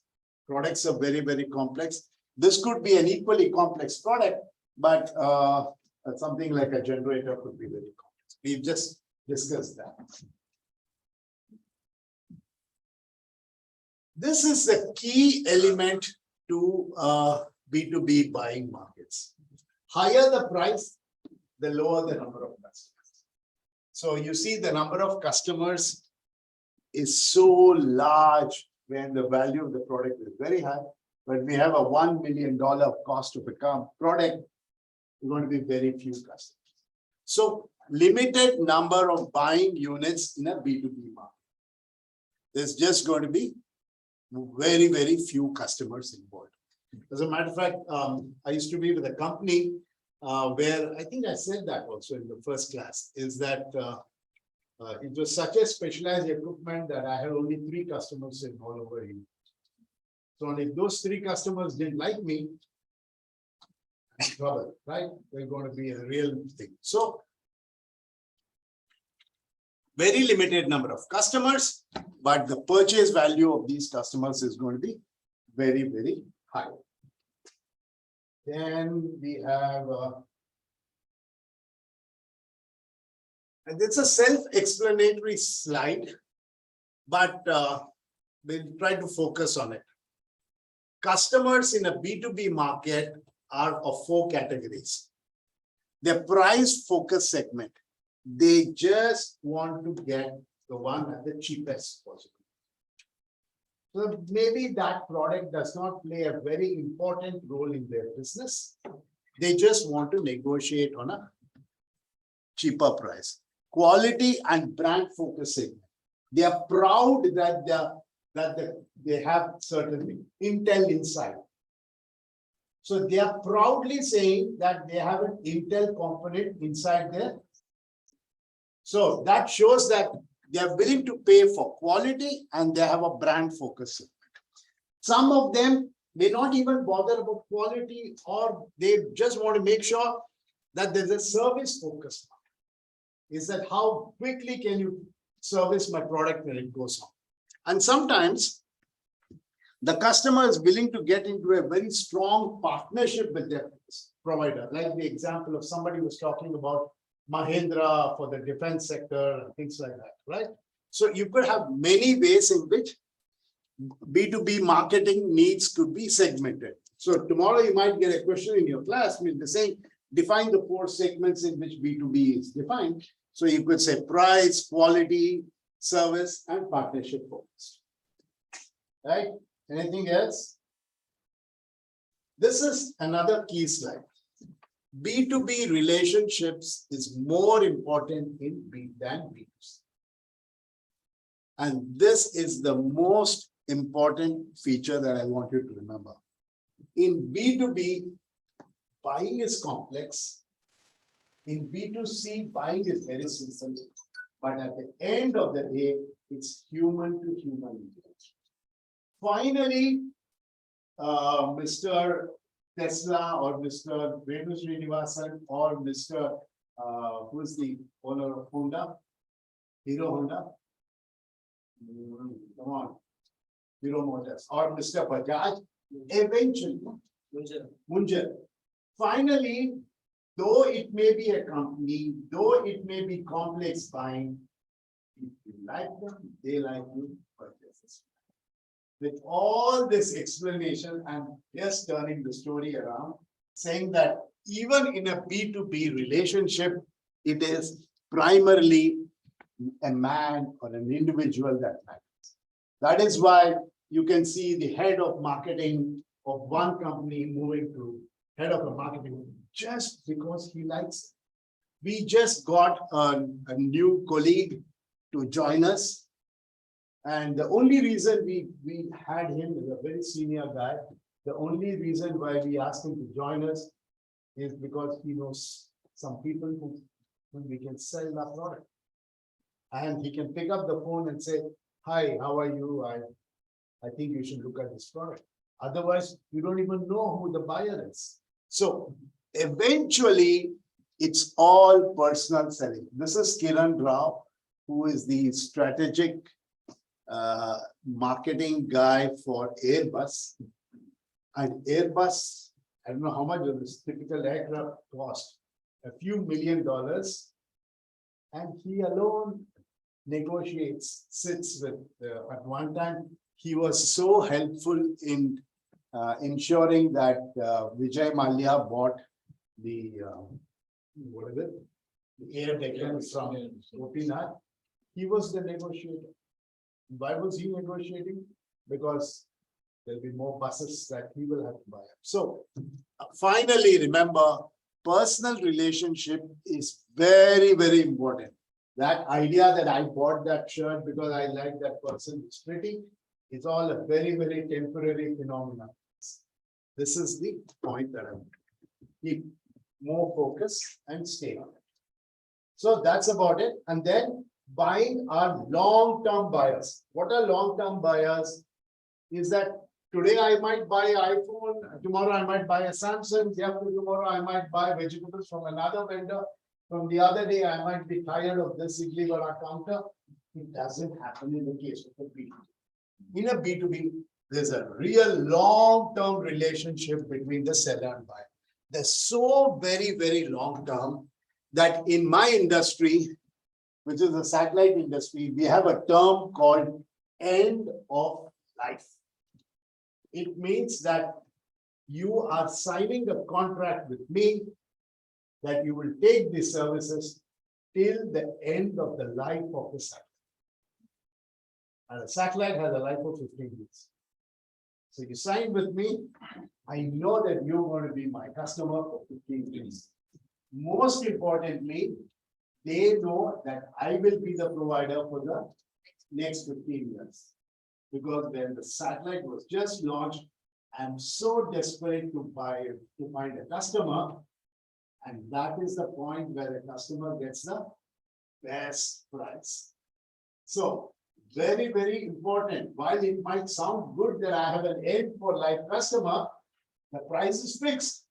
I can't even take advantage of a wonderful product that I have. So customers are long-term buyers, and they have, and many a time, if you default the relationship, you could be in for big trouble. The contracts which make it very, very difficult.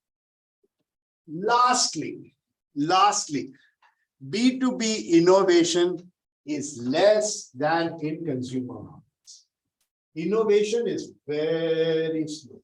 Virtually no innovation happens overnight in a B2B market. Whereas in a B2C market, all the time there is innovation.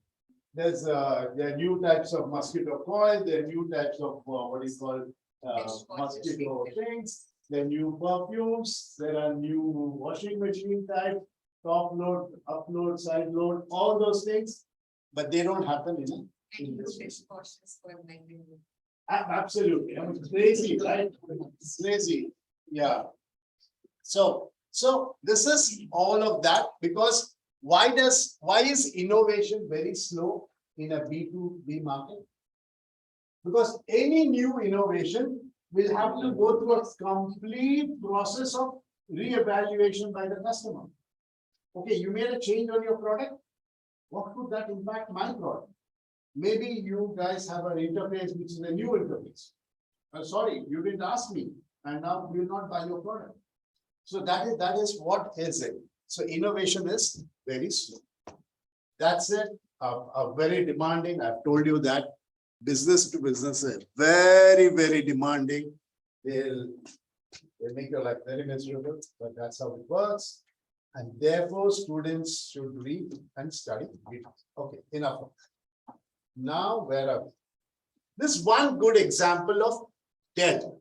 Dell is both in the B2B market and in the B2C market. There's one example. Normally, what happens? They divide the ownership into two separate parts. B2C is handled by a different set of people. B2B is handled by a different set of people. They have a different. Then this is the procurement process. All of you know, you start with a problem. You go back and tell your boss that I have a problem. That's the reason why it's not efficient. Power is going all the time. Our production is being held. Then your boss says, describe your problem. You describe a problem. Tell me what do you need to solve the problem. Then I say, I need this. You search for the supplier. Then you ask for a proposal. Then you do a supplier selection.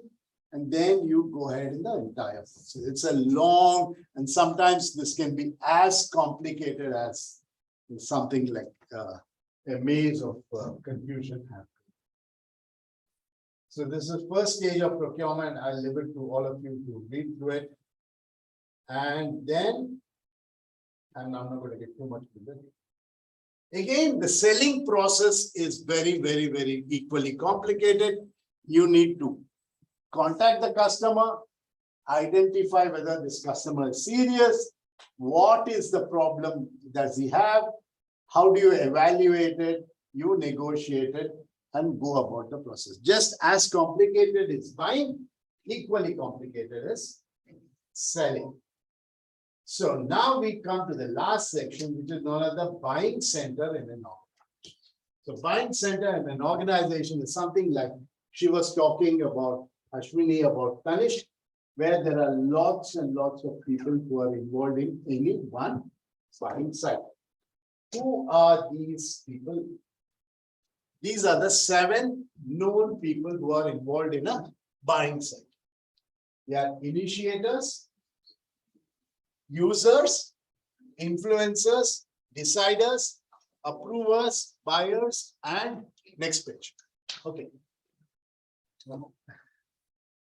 Yeah, we can even this page is good enough. Yeah. We know, but we'll stick with it. So, who are initiators? Who are initiators? The one who submitted the technical documents. The one who comes back and say, I need this. My life is miserable without this. I need this.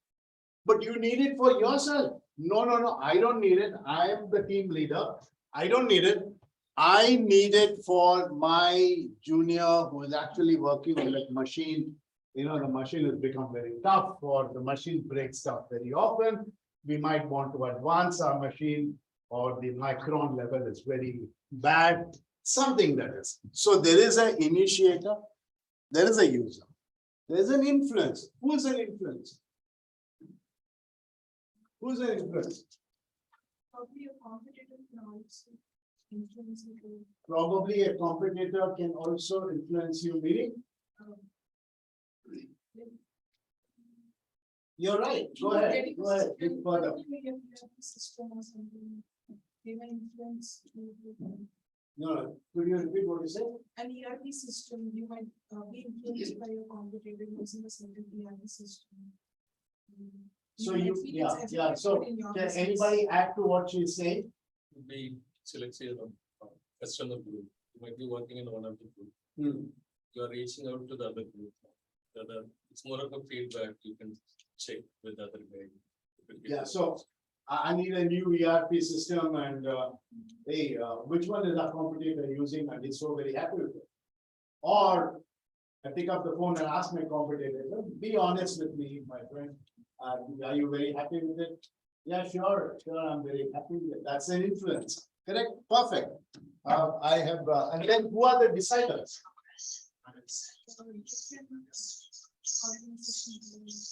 Different? People in the hierarchy. Yeah, so the guy who finally says, okay, go ahead, buy this, don't buy that, and all that.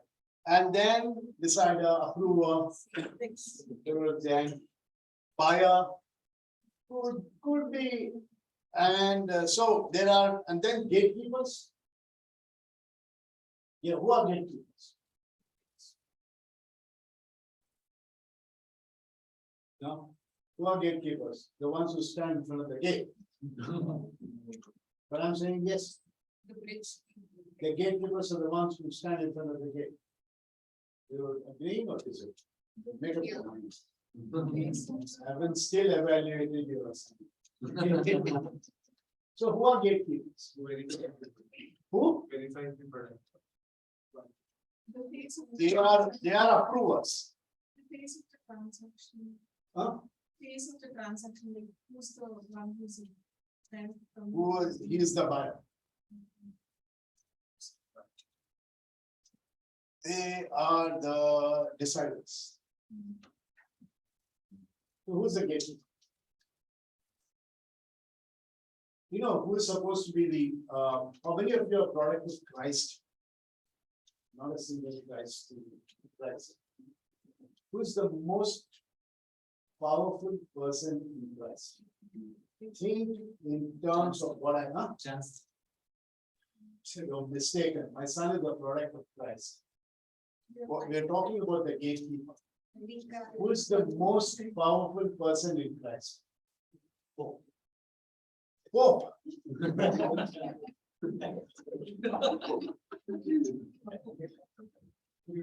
Guy of the security. You wear a pair of jeans. He will not be allowed it. She doesn't come with a proper dress. She's not. I know I'll speak to the professor. I think he will not allow you inside. Isn't he the most powerful person? He's the most powerful. I remember my son was telling me in college. One day he was speaking on the phone, just like somebody did right now, in the classroom or in the library. So they caught hold of his phone and poor thing, they pulled out the battery from his phone and said, go and get a letter from father. So the guy came to me and said, I said, okay, for me it's another 20,000 rupees. So I wrote, he said, I didn't mean your father. I said, the father of Christ, the big boss. So sometimes, so now tell me, who's a gatekeeper in business?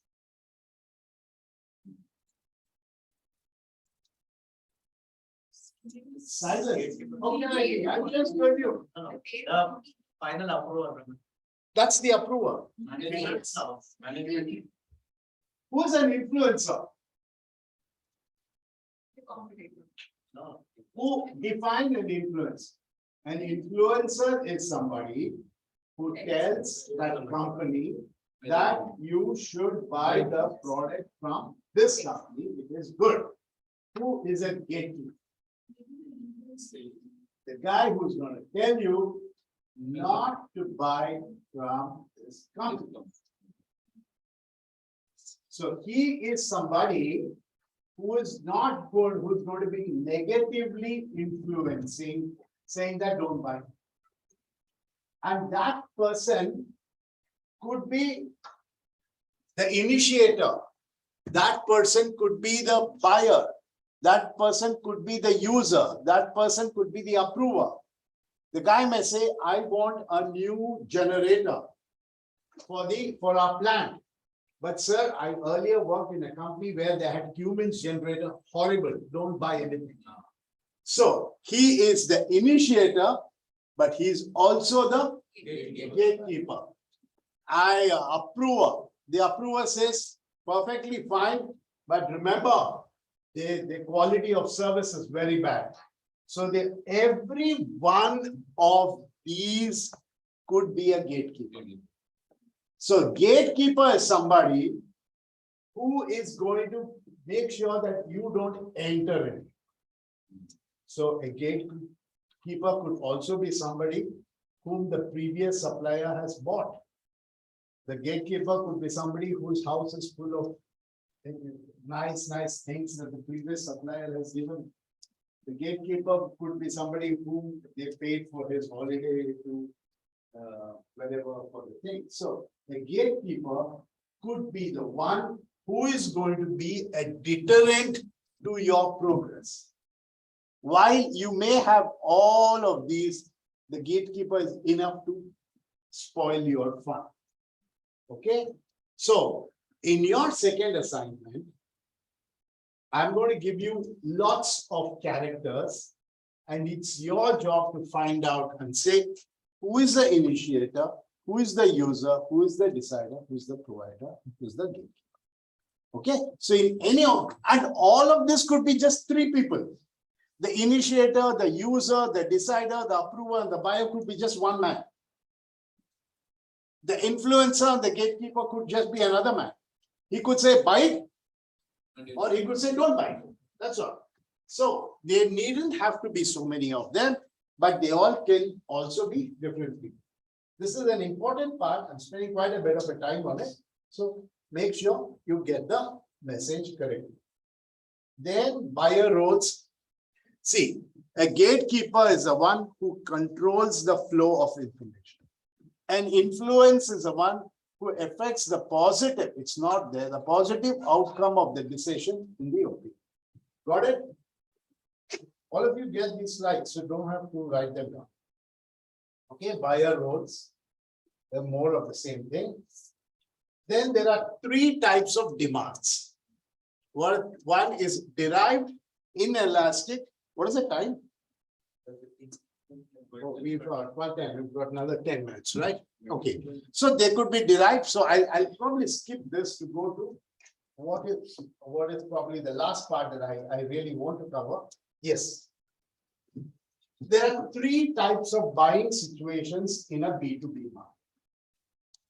There are three types of buying. They are called straight rebuy, modified rebuy, and a new class. Let's say we are supplying some, let's say, steering wheels or steering wheels for Maruti Brezza. And now you want to, the initiator or the user or approver wants to buy more of those steering wheels. Does he have to go through the whole process? No, it's been approved, it's been qualified, it's been tested, the price has been given. Everybody in the management have signed. So anybody can pick up the phone and call, order, give me another 100 more of the steering wheels for Auto. Everything's fixed. It's a straight rebuy. Nothing much changes. There's something called a modified rebuy. What is a modified rebuy? Now Maruti has decided that the Maruti Alto is now going electric. Nothing much has actually changed, but the inputs to the steering wheel now comes to a slightly different mechanism. 99% of the product is still the same. There's a 2%, 5% change. That's a modified rebuy. You may have to re-look at that whole process. Maybe make sure that that customer or that supplier is capable of delivering these changes. So you have straight buy, modified rebuy, and then you have a new task. And new task is a totally new requirement for a steering wheel for a new company, new product that I have come on. So then you have to go through the whole process again. Who are the suppliers? Can I find a better supplier? You have to qualify the supplier amount. So for a new company entering into Maruti, which is the best time to enter? Rebuy, modified buy, or new ones? What is the answer?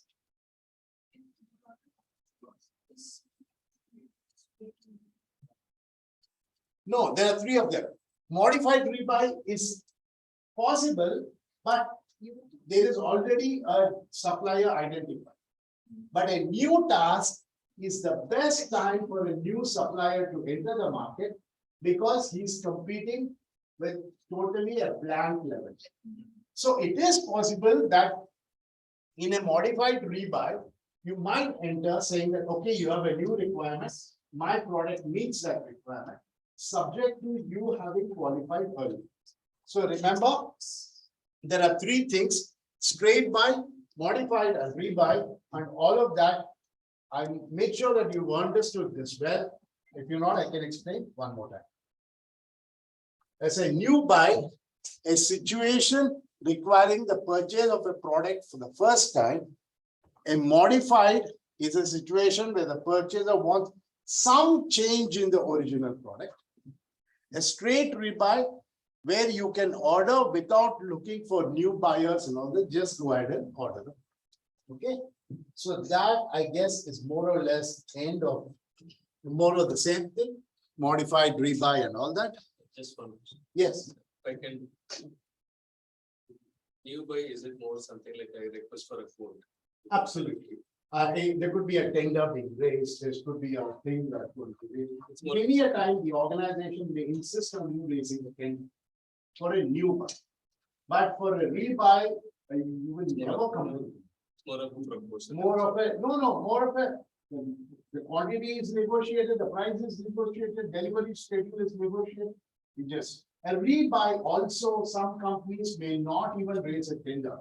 They might just talk to existing 2-3 providers and say how many of you get. But rebuy or new buy is when you see we are looking over for something and want to do that. Right? Anything further? Then finally, in a B2B business, the pyramid looks different. You really want to pay attention to quality. Price is the least point of discussion. Why? Why is price the least element? Because one, you can forward the price to your end buyer. And second is, for everything that you're buying, you're doing a value addition. So that will work. Okay, good. And that's the end of the story on B2B.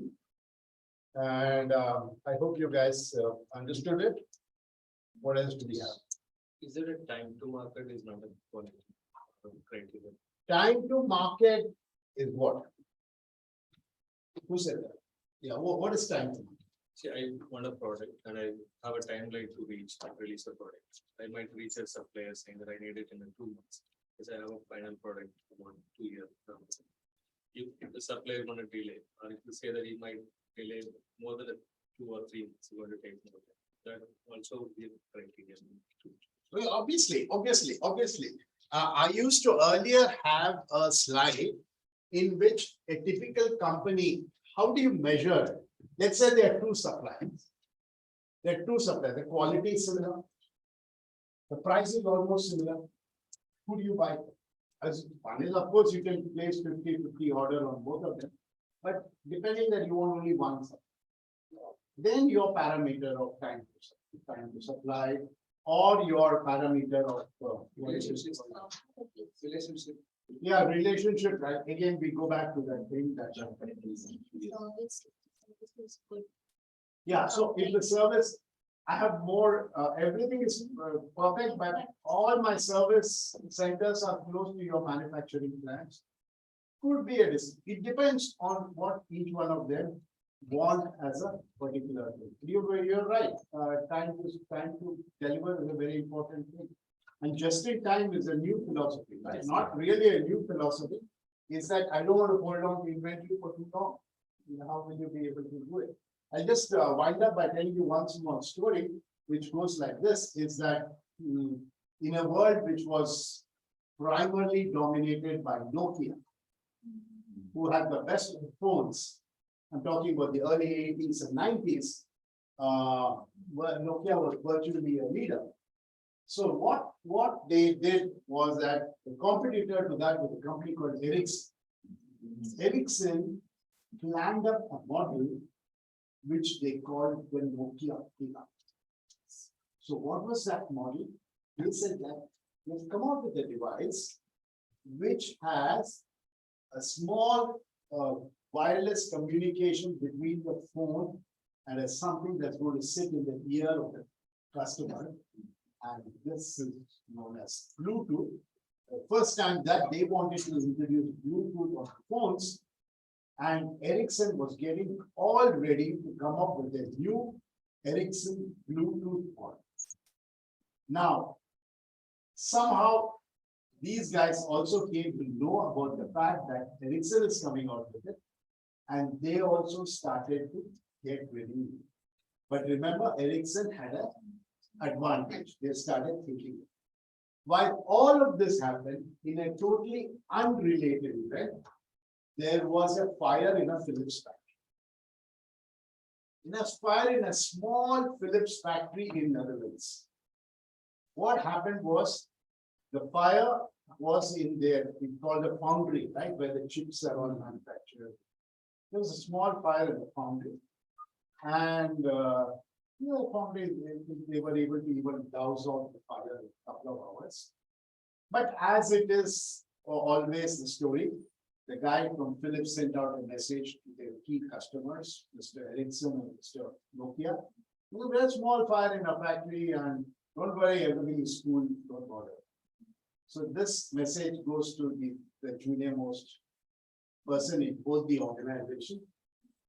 So the guy at Ericsson takes this to his boss and says, boss, there is this message from Philips, what do I do about it? What's the message saying? The message saying it's a small fire, we're just informing you, we hope to sort it out in a couple of hours. Things should be back to normal.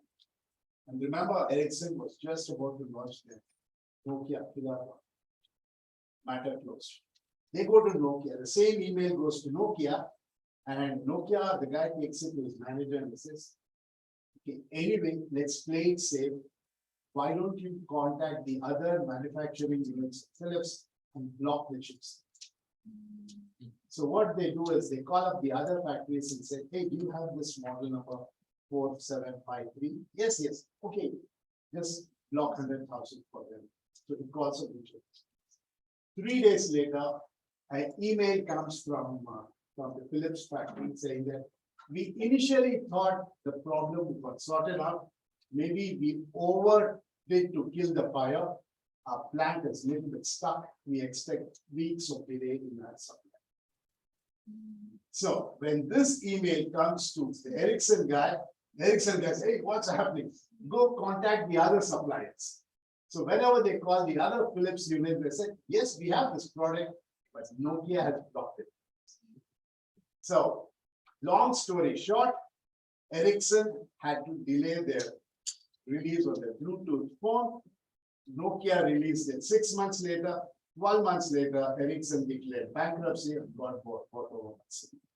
Became so sometimes you really have to be very careful of how you read any communications in a P2P. So who you blame it on? Do you blame it on the leader, or do you blame it on the fact that how you read each message? That subject. Okay, perfect. Good. Take care. And in the next class is class number 5. We only 2 more classes. We will do rice. 1 full day on rice, and we are done. Okay. And by next week, all your marks will be out.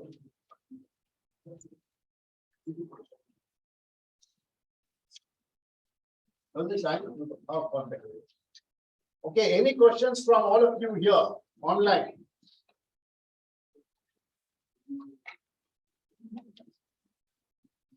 No, sir. Okay, perfect. Okay, bye. Sir, it's an example. Pardon? You said the example, like, it was the right strategy. For the nice business person. Anyone. Well, quite a few. Sorry. Okay. Can't think of it right now, but okay, every class I'll give you one. Okay. Fair enough? Yeah.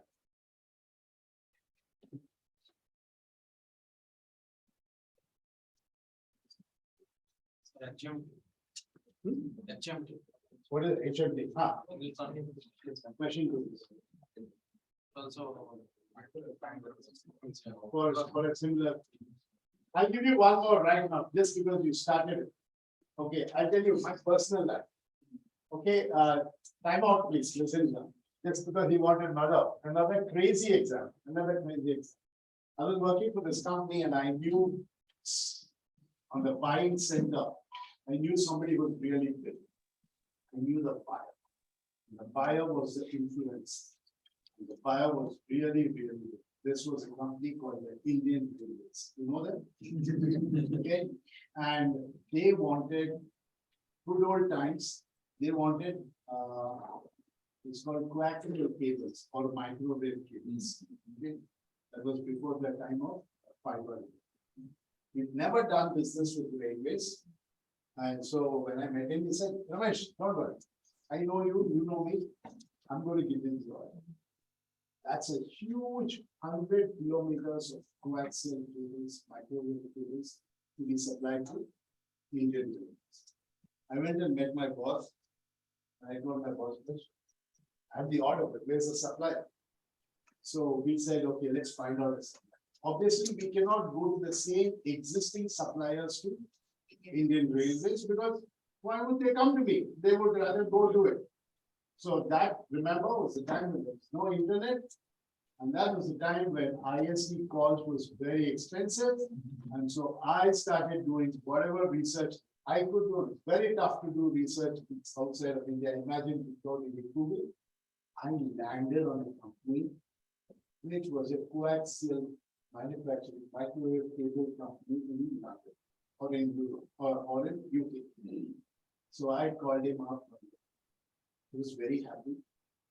And we got into a relationship. I bid for the tender. He got the tender. 100 kilometers. I called the guy called me on the phone in my office. And they said, Ramesh, you got the 100 kilometers tender. Oh, the whole office was jumping. My back was hurting because everybody was patting me on my back. And then I picked up the phone, called the supplier and said, hey, this is Rob, whatever his name was. Doesn't really matter. I said, hey, we got this 100-kilometer order from railways. Can you repeat what you said? Then what's happening? I said, hey, 100-kilometer cable order we got from Indian Railways. Ramesh, you never told me it was 100 kilometers. I said, why? I said, we annually manufacture 5 kilometers. Oh my God, now my cortex, my bottoms were bursting and not my brain. So sometimes you have, and we had to create all kinds of fabrication story and tell that the plant in UK got fire so that we don't pay for the contract. Contracts are very strong, you don't supply. So sometimes it's the other extreme. You better know who your supplier is. Is he capable of delivering 100 kilometers? Yeah. And never have I ever gone by Indian Railways ever. So there you have another story which you wanted to share. Which one of these are mine? They were 20 years ago. Yeah, absolutely. Whose is that? That's fine. Okay, good. Go back. What is your class after this? Good. Enjoy yourself. And Merry Christmas. Take care. And who are you betting on? Is it France or Argentina? I guess Oh. I know Argentina. Even I go with it. It's the most perfect time to watch a football match, 8:30. Ideal time. We never in our life will get another chance to watch a FIFA final. We should watch. I've already threatened my wife that no Indian Idol. You all watch Indian Idol also? I don't think, yeah. You're all too busy. Why would you watch TV? No, I'm making the right one. Yeah. Okay, bye guys. Thank you. Bye. Thank you. Yes.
You are doing that.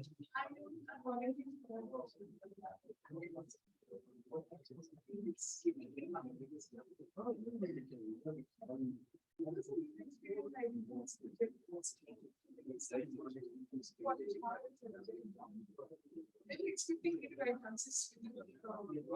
But I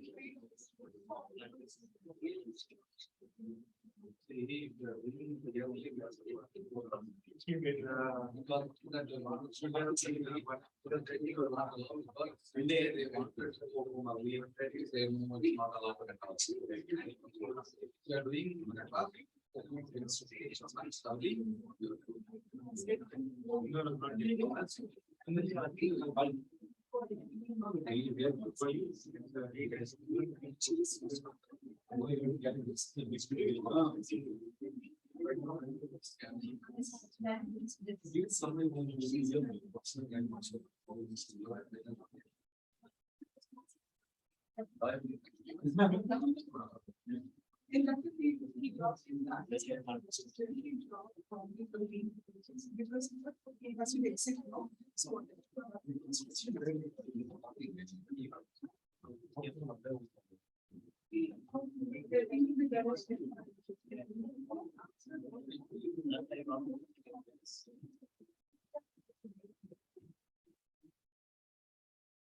Stop video, man. Stop video. Pause video. Pause recording. Stop was recording. Stop, man. It's my personal.